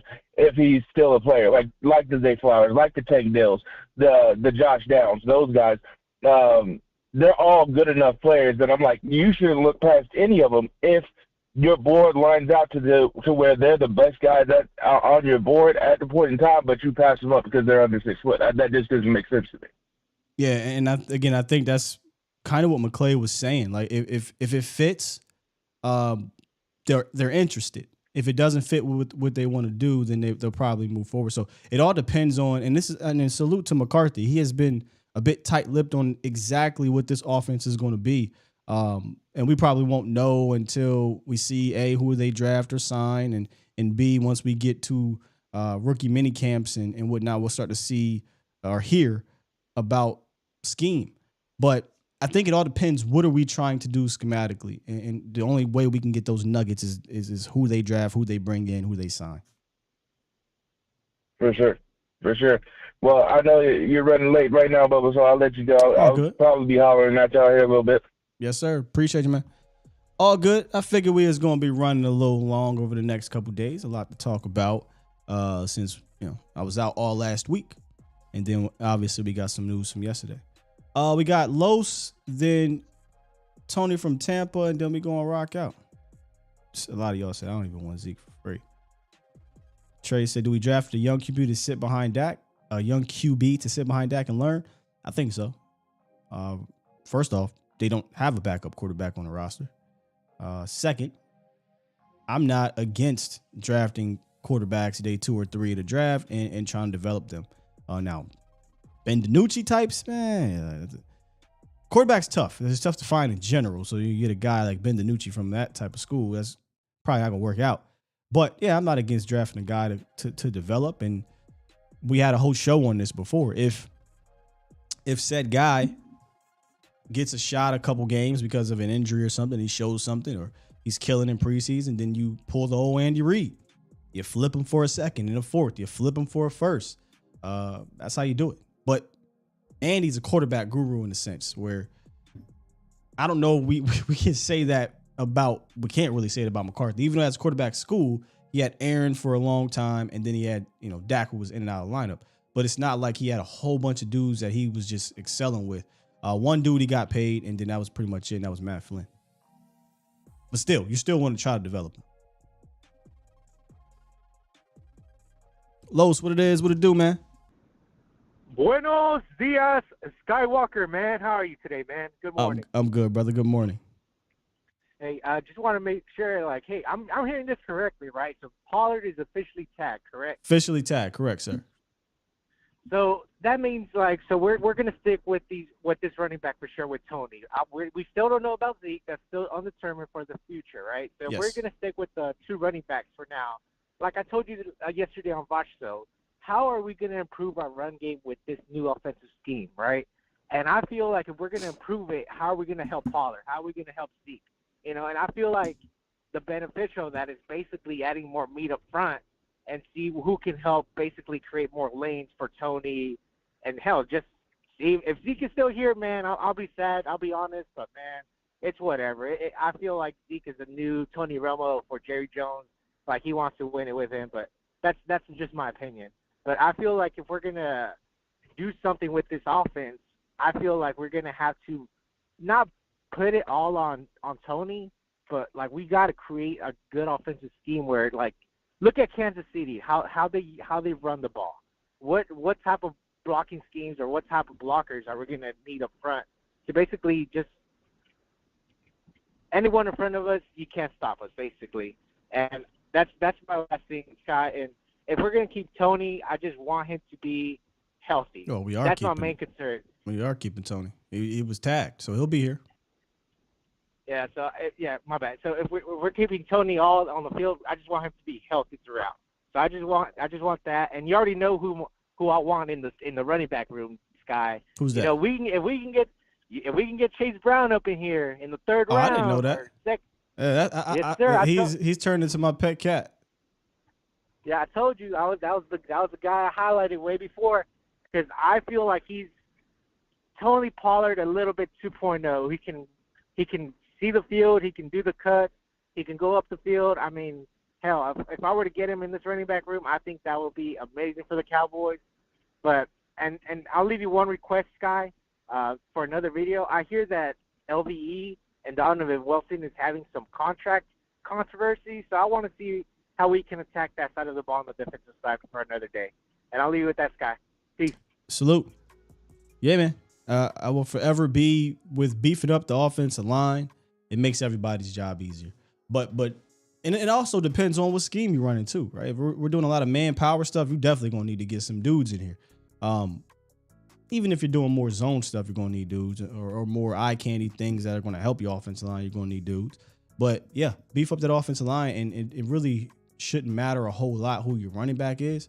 The better that running back is, the better your running game should be. But yeah, starts up front. Dono and LVE. I've heard about Donovan Wilson. That may be the end of that, right? He may not be back because Dallas is not going to match what other teams are going to pay. I don't know what's going on with LVE. I did just drop a video on Doc Talk yesterday. Make sure I check that out with Dr. Boothby of OSMI. I just would not invest in Leighton Vander Esch. Given the injuries, we keep forgetting. Yes, Leighton Vander Esch showed his importance last year. Yes, when he went out, it showed the Cowboys needed him in that lineup. But don't gloss over, he went out. Again. For like the third time in his 5-year career or fourth time in his 5-year career. And he has a chronic neck issue. I'm just not investing in that, dude. I'm sorry. You know, I'm not doing it. Especially when you go look at this linebacker, Eric Kendricks, Bobby Wagner. Like, no. Now, you're going to bring him back? Be a 1-year deal? Still bring somebody else in and let him compete? Now, Leighton might win it if it's a young buck you're signing or what have you, or drafting. But I'm just not investing in Leighton.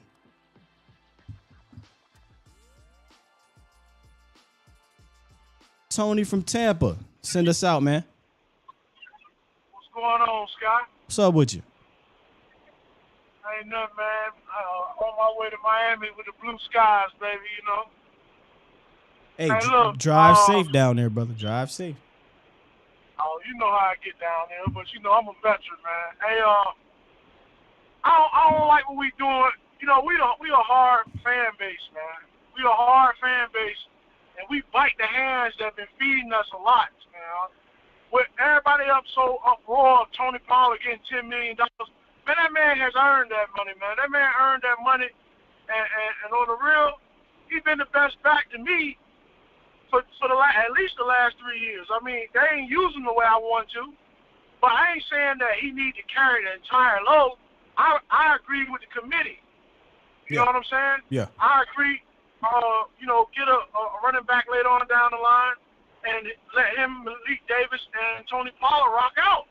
Yeah. You feel what I'm saying? But to say Tony Pollard come on, man, $10 million, man. I mean, look, what running back you gonna get in the draft that automatically is gonna put fear into the other team automatically?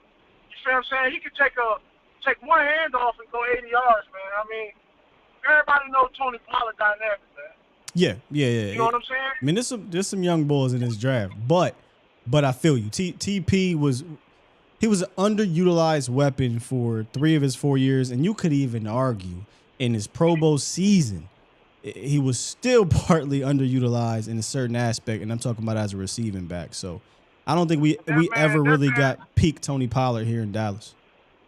Hey, look, I'm gonna shout out Foots on this one. Foots was the first person to say his name for me to catch it when he did it at the Senior Bowl, and I started watching him ever since. And Tony Pollard, man, he just got that natural ability. He can catch. He explosive. We seen it in the NFL. We ain't gotta say, okay, yeah. Look, we ain't gotta say, okay, let's just rely on the college tape with one of these young guys. He done it in the NFL. He taking 60-yard, 65, 70-yard runs in the NFL already. So I mean. I think it was a right decision that they invested that $10 million because we know what Tony Pollard is. We know what we getting with him. You feel what I'm saying? Now, if you want to extend him or draft another back next year, that's cool. But you know what I'm saying? For right now, you know he's that dude, man. You know, that injury ain't bad. Nah, he'll be good to go. I mean, unless something happens during preseason or whatever, but he should be good to go. The reports already came out that him and Terrence Steele are going to be ready for training camp, or at least should be ready for training camp. Man. But they keep shoveling dirt on Tony Pollard, man. Like they don't know what that man do, man. Like they don't know he's good like that. He is good.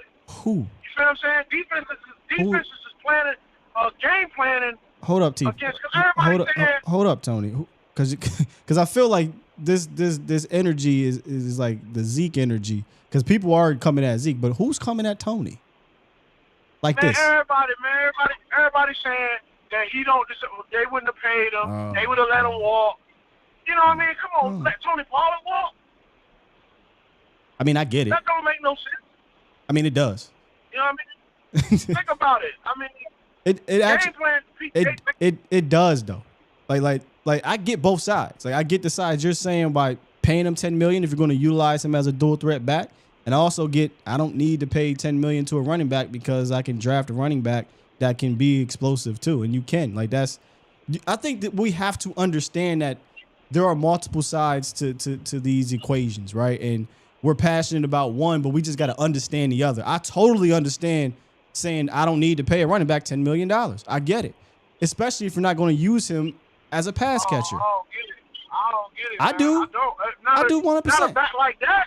I do 100%. Not a back like that, man. If Tony Pollard's only going to come in here and give me 14 carries and 2 touches or 2 catches, I'm not paying a running back $14 million or $10 million for that. You know Tony can do more than that. You know Tony It ain't can about. do more than I that. know that's not what I'm saying. I'm not saying what I know Tony. I know Tony can do more. I've been wanting him to do more than that. But if they're not going to utilize him in that way, Tony from Tampa, then I'm not paying a running back to do that. I will pay a running back $10 million if they're going to utilize him like those Austin Eckler's types, and I won't complain about it at all. I'm just saying, like you said, you don't understand it, so I'm just trying to get you to understand the other side. When there's these running backs. Okay, that's fine. You don't got to understand. That sounds like a culture problem if they don't use them. You know what I'm saying? Well, yeah, but that's part of the equation. Just like Tolbert. How they ain't use Tolbert? That's the same way. It's same culture. way. You know what I'm saying? It is because he's explosive. Tony Why wouldn't you use him? Tony Pollard and Jalen Tobert ain't the same. Jalen Tobert didn't know where to line up, bro. No, I ain't saying that. No, I ain't saying that. The But situations ain't the same. But look though, but if you still put him on the field, they gotta respect his speed. You can't put him on the field if he don't know what the hell he doing. Jalen Tobert already. Jalen Tobert already came out and said, "Dog, I look, I ain't know what was going on out there. I was trying to learn and play, and it ain't work out. And now I know what I got to do the next year." Like, he admitted to all of us that I wasn't ready. You wanted them to throw out a dude that wasn't ready into an offense that was asking receivers to be where they needed to be. All right, Tony. All right, man. He could have got some screens, man. He could have. Come on, man. with that, man. You know he explosive. You gotta find some way to use him. Look, Jalen Tobert. All right, we just gonna agree to disagree. That's not the word I'm using for Jalen Tobert. Is explosive. That's not what I'm using. Kavontae Turpin is explosive. Tony Pollard is explosive. That's what I'm talking about. My bad. Oh, what you talking about? I'm talking about Turpin. My bad. Okay. All right, yeah. That's my bad. Hey, look. Tony, hey, you losing me. They ain't use them though. No, you're right. You're right about that. I don't disagree on a Kavontae Turpin. They definitely could have used him in simple roles because he had different skill sets in the Tobert. I thought you were talking about Jalen Tobert. Yeah. No, that's my bad, man. You know what I mean? I got the Florida traffic on my mind, baby. You know what I'm saying? But yeah, and for real though, TP though, come on, man. You can't say that man ain't produced on the money he was getting. Come on, man. Oh, no. All them years. You're right. He definitely get the bag. This is why I say all the time, I am never going to be against players getting their money. Get your bag. Now, let me put myself in the team building situation. How do I make this situation work for me as a team? And if it's paying Tony Pollard for a year for $10 million, I can live with that. If it's paying Tony Pollard for 4 years at 10, 12, 15 million, nah, bro, I'll use that money on a different position. Because I believe in running backs and come in here and produce right away. That's just my belief, and honestly, I think history kind of is proving that. You think you trust one of them college running backs more than you trust somebody that's produced and took 60-yard, 70-yard runs already for you? If they elected to move on from Tony Pollard, and got like a Gibbs or a Chase Brown or something like that, yeah, I wouldn't. I would not be. Now, if they went and got rid of Tony Pollard and said, we're going to roll with Malik Davis and we're going to draft a guy in the 6th or 7th round and that guy isn't as good as those other dudes, I would worry. But I don't think that would be the case, man. And look, I'm all for TP. Why y'all think they so easy to be replaced like that? Well, because history dynamic, man. History shows that running backs are easy to replace. Well, you get the results you pay for. That's all I'll tell you. I mean, if the results are all these young bulls that come in the league that's eating, I would definitely pay for that. I don't got a problem paying for that. I ain't got a problem paying for Damian Pierce. I ain't got a problem paying for Pacheco. I ain't got a problem paying for Travis Etienne. I ain't got a problem.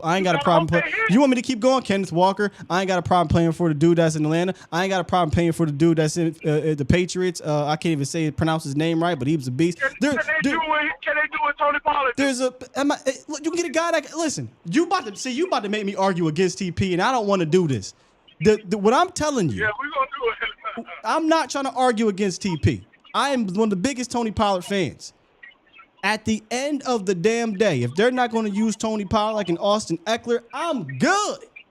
Because I can go get me a running back for literally almost $10 million cheaper and use that money to go get better elsewhere that can literally be explosive, that can catch Huh?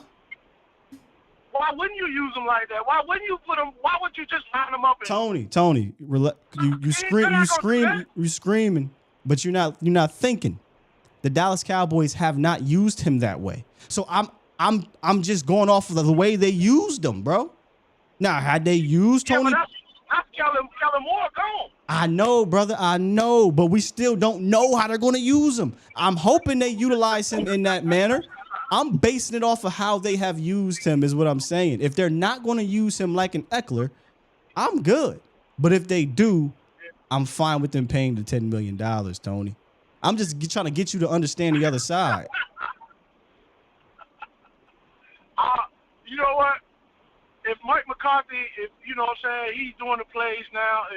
If he used Tony Pollard the way I don't know, but the way I think he should, you know what I'm saying? Like, you know, he can catch, he can do all that.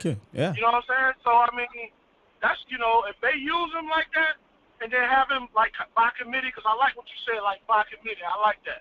That way you don't put the total brunt on Tony Pollard. You know what I'm saying?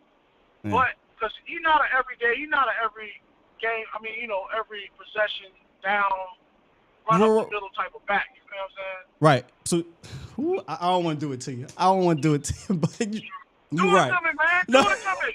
We're going to set this show off right. Let's set this show off right. Because look, I can do this to you, Ray. I can do this to you. You just said, I want a committee approach. I don't think he's an every down back. I don't think he's a guy that I want to give the ball to, 20, 25 times a game? But I want to pay him $15 million a year because he's Tony Pollard. Like, you can't have I know. I threw the 15 in there. I knew I threw the 15. But that's what you want to do. That's what you want to do. Hold on, Scott. You trying to talk the bomb and all that. You trying to talk the bomb. Tony Pollard can one touch, he can take it to the end zone. So we ain't going to do the 20, 35 touches because that might be 25 touchdowns. You never know. He can take it to the house every time he touches the ball. Tony. That's the truth, though. You're right. To the house every time he touches it. You're right. But here's the thing. There are running backs. I'm telling you, my brother. There are running backs that can take the ball to the crib. They ain't guys that told you 20. Which one of those running backs had a longer run than Tony Pollard last year? I don't know how many 80-yard runs or 60-yard runs these young bulls in the college game. I don't watch the college ball like that. I just study it when we get to the. There you go. You don't know. No, I don't know the names. Not knowing, right? No, I would know them if I'm doing the research. I know them. I know what you're saying, but I'm saying you don't know if they're gonna do that in the NFL though. You don't know that they're gonna do that in the NFL though. Well, hey, bro, at this point, they don't draft nobody. Just trade all your picks away because I don't know what any of these dudes is going to do. Hell, I don't know what Zach is going to do. I don't know what Tyron was going to do. I don't know what Dak was going to do. I don't know what Amari Cooper. I don't know what. They don't draft nobody. Just trade all your picks. What the hell are you talking about? No, you do know what they're going to do because they play in the league already. You already know what they're gonna do. You already know what they're capable of. Tony, it was sarcasm because those guys were once rookies. Those guys were once coming into the league, and you're saying I don't. All right, Tony. You really passionate about this one, brother, and you're not really hearing me out. So I'm gonna let you have it, bro. You got it. You got it, man. You got it. You got it. We ain't never gonna be able to replace a Tony Pollard, man. You're right. You got it. I ain't say that. See, you know what I mean? That's basically what you're saying. No, it's not, man. No, it's not, man. Come on, Scott. You just see you trying to argue. I'm not trying to argue. All I'm saying is I'm saying is he worth the $10 million. That's all I'm saying. I'm not. That's it. All right. Yep. I feel you, Tony. Right. Tony done took this thing and right, spun it. Salute, man. Salute, brother. Hey, we gonna set it all right. You know what I'm saying? If you about to dip. You jump. You damn sure jump, bro. You drive safe out there, fam. You know what I'm talking about, and all the Cowboy fans know what I'm talking about because they see it every Sunday. Yeah. TP, take it to the house. Man, you made me argue against TP. Oh God, Tony, get out of here, Tony. We out, man. Appreciate you, dog. You ain't even trying to do that, though. You ain't trying to do that. Because you know about Tony, but you already know. But see, my whole point of doing this show is that so people can understand the context to these things. And you like, damn, what context? We ain't never gonna find a running back that can take it to the crib 60 yards ever again. I ain't say that. I ain't say that, Scott. I'm gonna let you have because I ain't say it. You know I ain't say that. Well, we don't know if Gibbs or Bashan Robinson or Spears or any of these other dudes can take it to the. We don't know, so let's not draft him. He might be trash in the NFL. He might be trash. You never know. So, but you know what TP capable of, though, right? You're making this too easy on me, but you just gonna scream over it. But look, Tony, we got to get going, man. All right, man. That's what's up, man. Tony Pollard from Tampa. Tony from Tampa, ladies and gentlemen.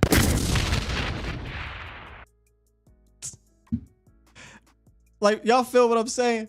Like, if he's saying we don't know, then why the hell draft anybody? Well, just trade all your picks. Go Rams route. F them picks. We don't know. We don't know what they're going to do. We don't know if Tyler Smith is going to be good. We don't know if Tyron is going to be good. We don't know if Zach is going to be good. We don't know if Zeke is going to be good. We don't know if CeeDee Lamb is going to be good. We don't know. So let's just not draft. Tony.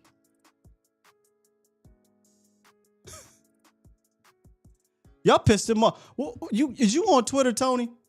Because somebody done pissed you off about Tony Pollard. Well, that was fun. Hallelujah said, I appreciate the growth. Hey, it was a little bit of growth. I kind of lost it a little bit right there. But let's get look, Tony from Tampa always bring it, though. He always bring the energy. Let's get some super chats real quick. God damn, made me argue against Tony Pollard. I don't like to argue against Tony Pollard. Pissed me off, Tony from Tampa. Where we got here? Let's see. Today's the 7th. Boom, boom, boom, right here. Grande Poppy, appreciate you. Dropped $2 in the donation. Chat. He said first round Flowers, second round. Shoot, do we think is it Mozzie gonna be there? Third round Ty J Sharp. So receiver, DT, running back. I take that lineup all day tomorrow. I don't know if that's what happened though. Super chat. Sully dropped 5 and said, this man done raised his blood pressure and bust a blood vessel in his brain talking about the wrong person. We arguing so much about Tony Pollard. I forgot the whole fiasco with Turpin versus Tolbert. Super chat. Sully dropped another one and said, man, Tony Bohr, he's sitting in traffic trying to waste time. Look, I feel you on Tony Pollard being a guy that's worth it. My whole thing was only if they're going to utilize him in that dual threat manner. But y'all know the game I like to play. Oh, he's not an every down. Oh, you want him in the committee. Oh, he shouldn't get the ball, boom, boom, boom, boom. Well, then why pay him? Right? I could use that against you. I could use your argument against you. But I ain't gonna do that because I think Tony Pollard should be utilized the way Tony and I want him to be utilized. I'm just asking y'all to understand the other side. All right. I would say let's get to the chat, but I know what y'all talking about. Professor O says Sky left the locker open so he could shove Tony in. Y'all ain't right. Sheila said, this is why I'm here. Oh, that you wrong, Miss Sheila. You come on here to see me fuss. I bet you a lot of y'all do that. See, what I try not to get like is like Stephen A, where he's just yelling and screaming and we lose all context and dialogue. But sometimes the passion just flow through me, man. He defends him because he shares the same name. Could be. Could be. All right, what y'all got, man, as we head up out of here later on? We'll be on the volume talking. I believe today is draft day. Yesterday was Cowboys. Today's draft day. I'm pretty sure we're going to be talking combine and combine results. Somehow, some way it'll come back down to Cowboys. It always does. Sutton for a second. Dimes official just dropped a super chat. Super chat. Nah. Not when I can go get D Hop for a second. Apparently, a second round pick is what they're talking about for DeAndre Hopkins. So I'm good off Sutton. Greg said that's what makes it fun. Yeah, it definitely. Look, I love the debate. I told y'all yesterday. You know, there's some people that get mad because, you know, we be debating on the phone. But I'm like, I love the debate about the Cowboys, man. Talk about the Cowboys, dialogue about the Cowboys. So if y'all enjoy, if y'all like it, I love it. It's Twan in the chat because King said, I wish someone loved me the way Twan loves Zeke. Here's why I let Twan off the hook, because he admitted to me some time ago. We had to have this explanation because me and him used to go at it in the chat, in the comments. He's like, nah, man, Zeke's just my guy. He's my favorite player, so that's why I roll with Zeke. I'm like, fair enough. Now I get where this is coming from. That's your guy. So I let Twan off the hook. Twan be letting me off the hook too when I come at him, because he know it ain't coming from a place of you know, I ain't evil about Zeke. I'm just trying to do what's best for the Cowboys. Bruce says Sky's first heated exchange in the new studio. Yeah, that was the first one. That wasn't even heated though. That was fun. There was some heated ones that I've had before. That was fun. Special K. Special K says Sky tried to slide that. I would have been okay if they let Tony go, and Tony from Tampa was not having that. He was not. I would have, you know, because I understand that they're likely going to take one of them dudes in the first day or two of the draft, and I'm chilling. All right, man. Oh, that's a okay, L. This is an interesting one. Here's a debate. Where do you like remote working from more? Hattie B's? What's beepers? What? Beepers, construction, and oil change or Cochran firm. Where was I at? Look, the Cochran firm, Hattie B's, in Arlington down at if you ain't included, but I'm gonna include it. Down at Texas Live. Texas Live would be number one. The Cochran firm they actually have a podcast studio in their firm, which is crazy. So that'd be number two. Hattie B's is nice, but it doesn't go well with the visual. That's why we're switching up where we going. So maybe that'd be better. But 100% it'd be Texas Live. CT Madhead, you know who I thought about when I was thinking about exchanges was Old Head. What happened to Old Head is that his roots came out in the chat and we had to let him go. We had to let him go. It felt very it ain't sit right with me, I'm gonna say. Tony the Enforcer. And then you got Hattie B's was tripping the last week or 2 weeks ago. Doing construction, no one got. Oh, that's why you said that, because of the construction. Yeah. I feel you out. We need that dude that called in. Now that's an exchange right there. That called in after Dak won the Man of the Year award to unlock full potential Angry Sky. He does call in. And his name is Austin. Austin, he'll low-key call in, right? And he just so slick with it. He's so slick with it. He do it like the dude from the Anthony Richardson call, right? The dude that called in yesterday. He just, tag Tony Pollard and hopefully now they'll draft one of those quarterbacks in the first round and then we could put the pressure on Dak and move on from Dak because he's not good in the playoffs. And then and he just slide it in there like, whoa, run that back, dog. Like, we wasn't even talking about Dak Prescott, but you just got to do something with Dak Prescott. But hey, appreciate you calling in, also. The Greg Green live stream says, I am the caller on Pollard because he has a proven body of work. So the Greg Green live stream, that's you, Tony? If that's Tony from Tampa, Tony, I get you. It is a proven body of work. I told you I'm okay with bringing Tony Pollard back, but I understand the other side is what I'm saying because of the running back position. Bob Cousy vibes. Yes, L. Old head, and that's what we're going to call it. I was about to say something else, but they had some Bob Cousy vibes. All right, man. Make sure y'all check us out later on the volume. About 3:15-ish. And then Mo will be back on A to Z Sports Prime Time later.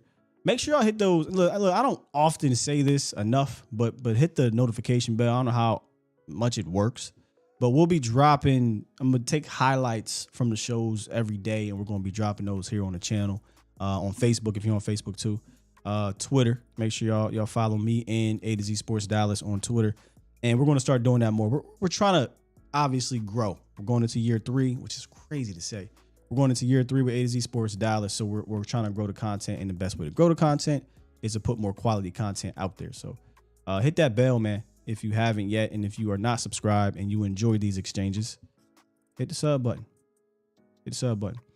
Yes, Professor O, A to Z's. So A to Z Sports Film Room is he says it's pretty good. A to Z Sports Film. Follow them on YouTube as well. He's fantastic. They hired him about sometime in the middle of the season, and he puts out a lot of all 22 stuff on the pros and college and whatnot. In fact, I'll be reaching out to him. Yo, let me get boom, boom, boom, boom. And he'll look out for me.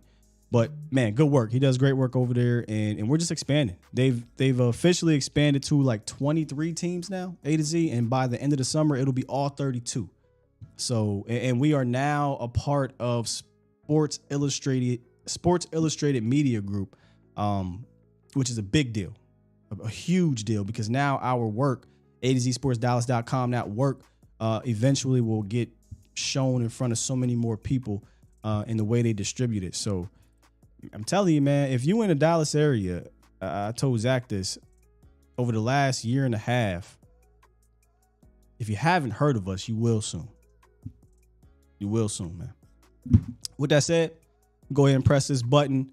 We'll be back tomorrow to fuss and discuss about these Cowboys as we usually do. But it's all love. It's all love.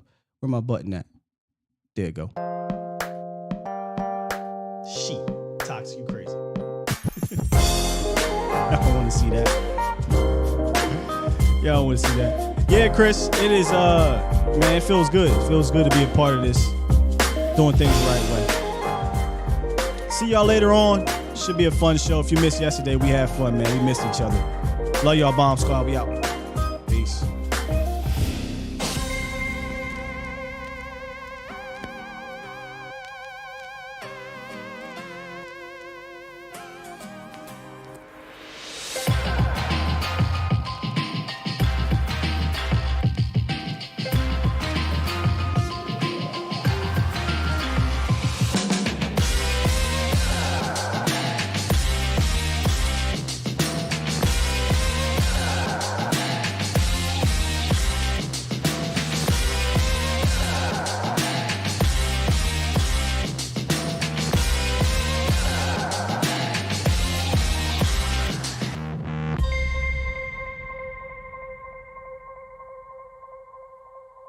Bomb Squad!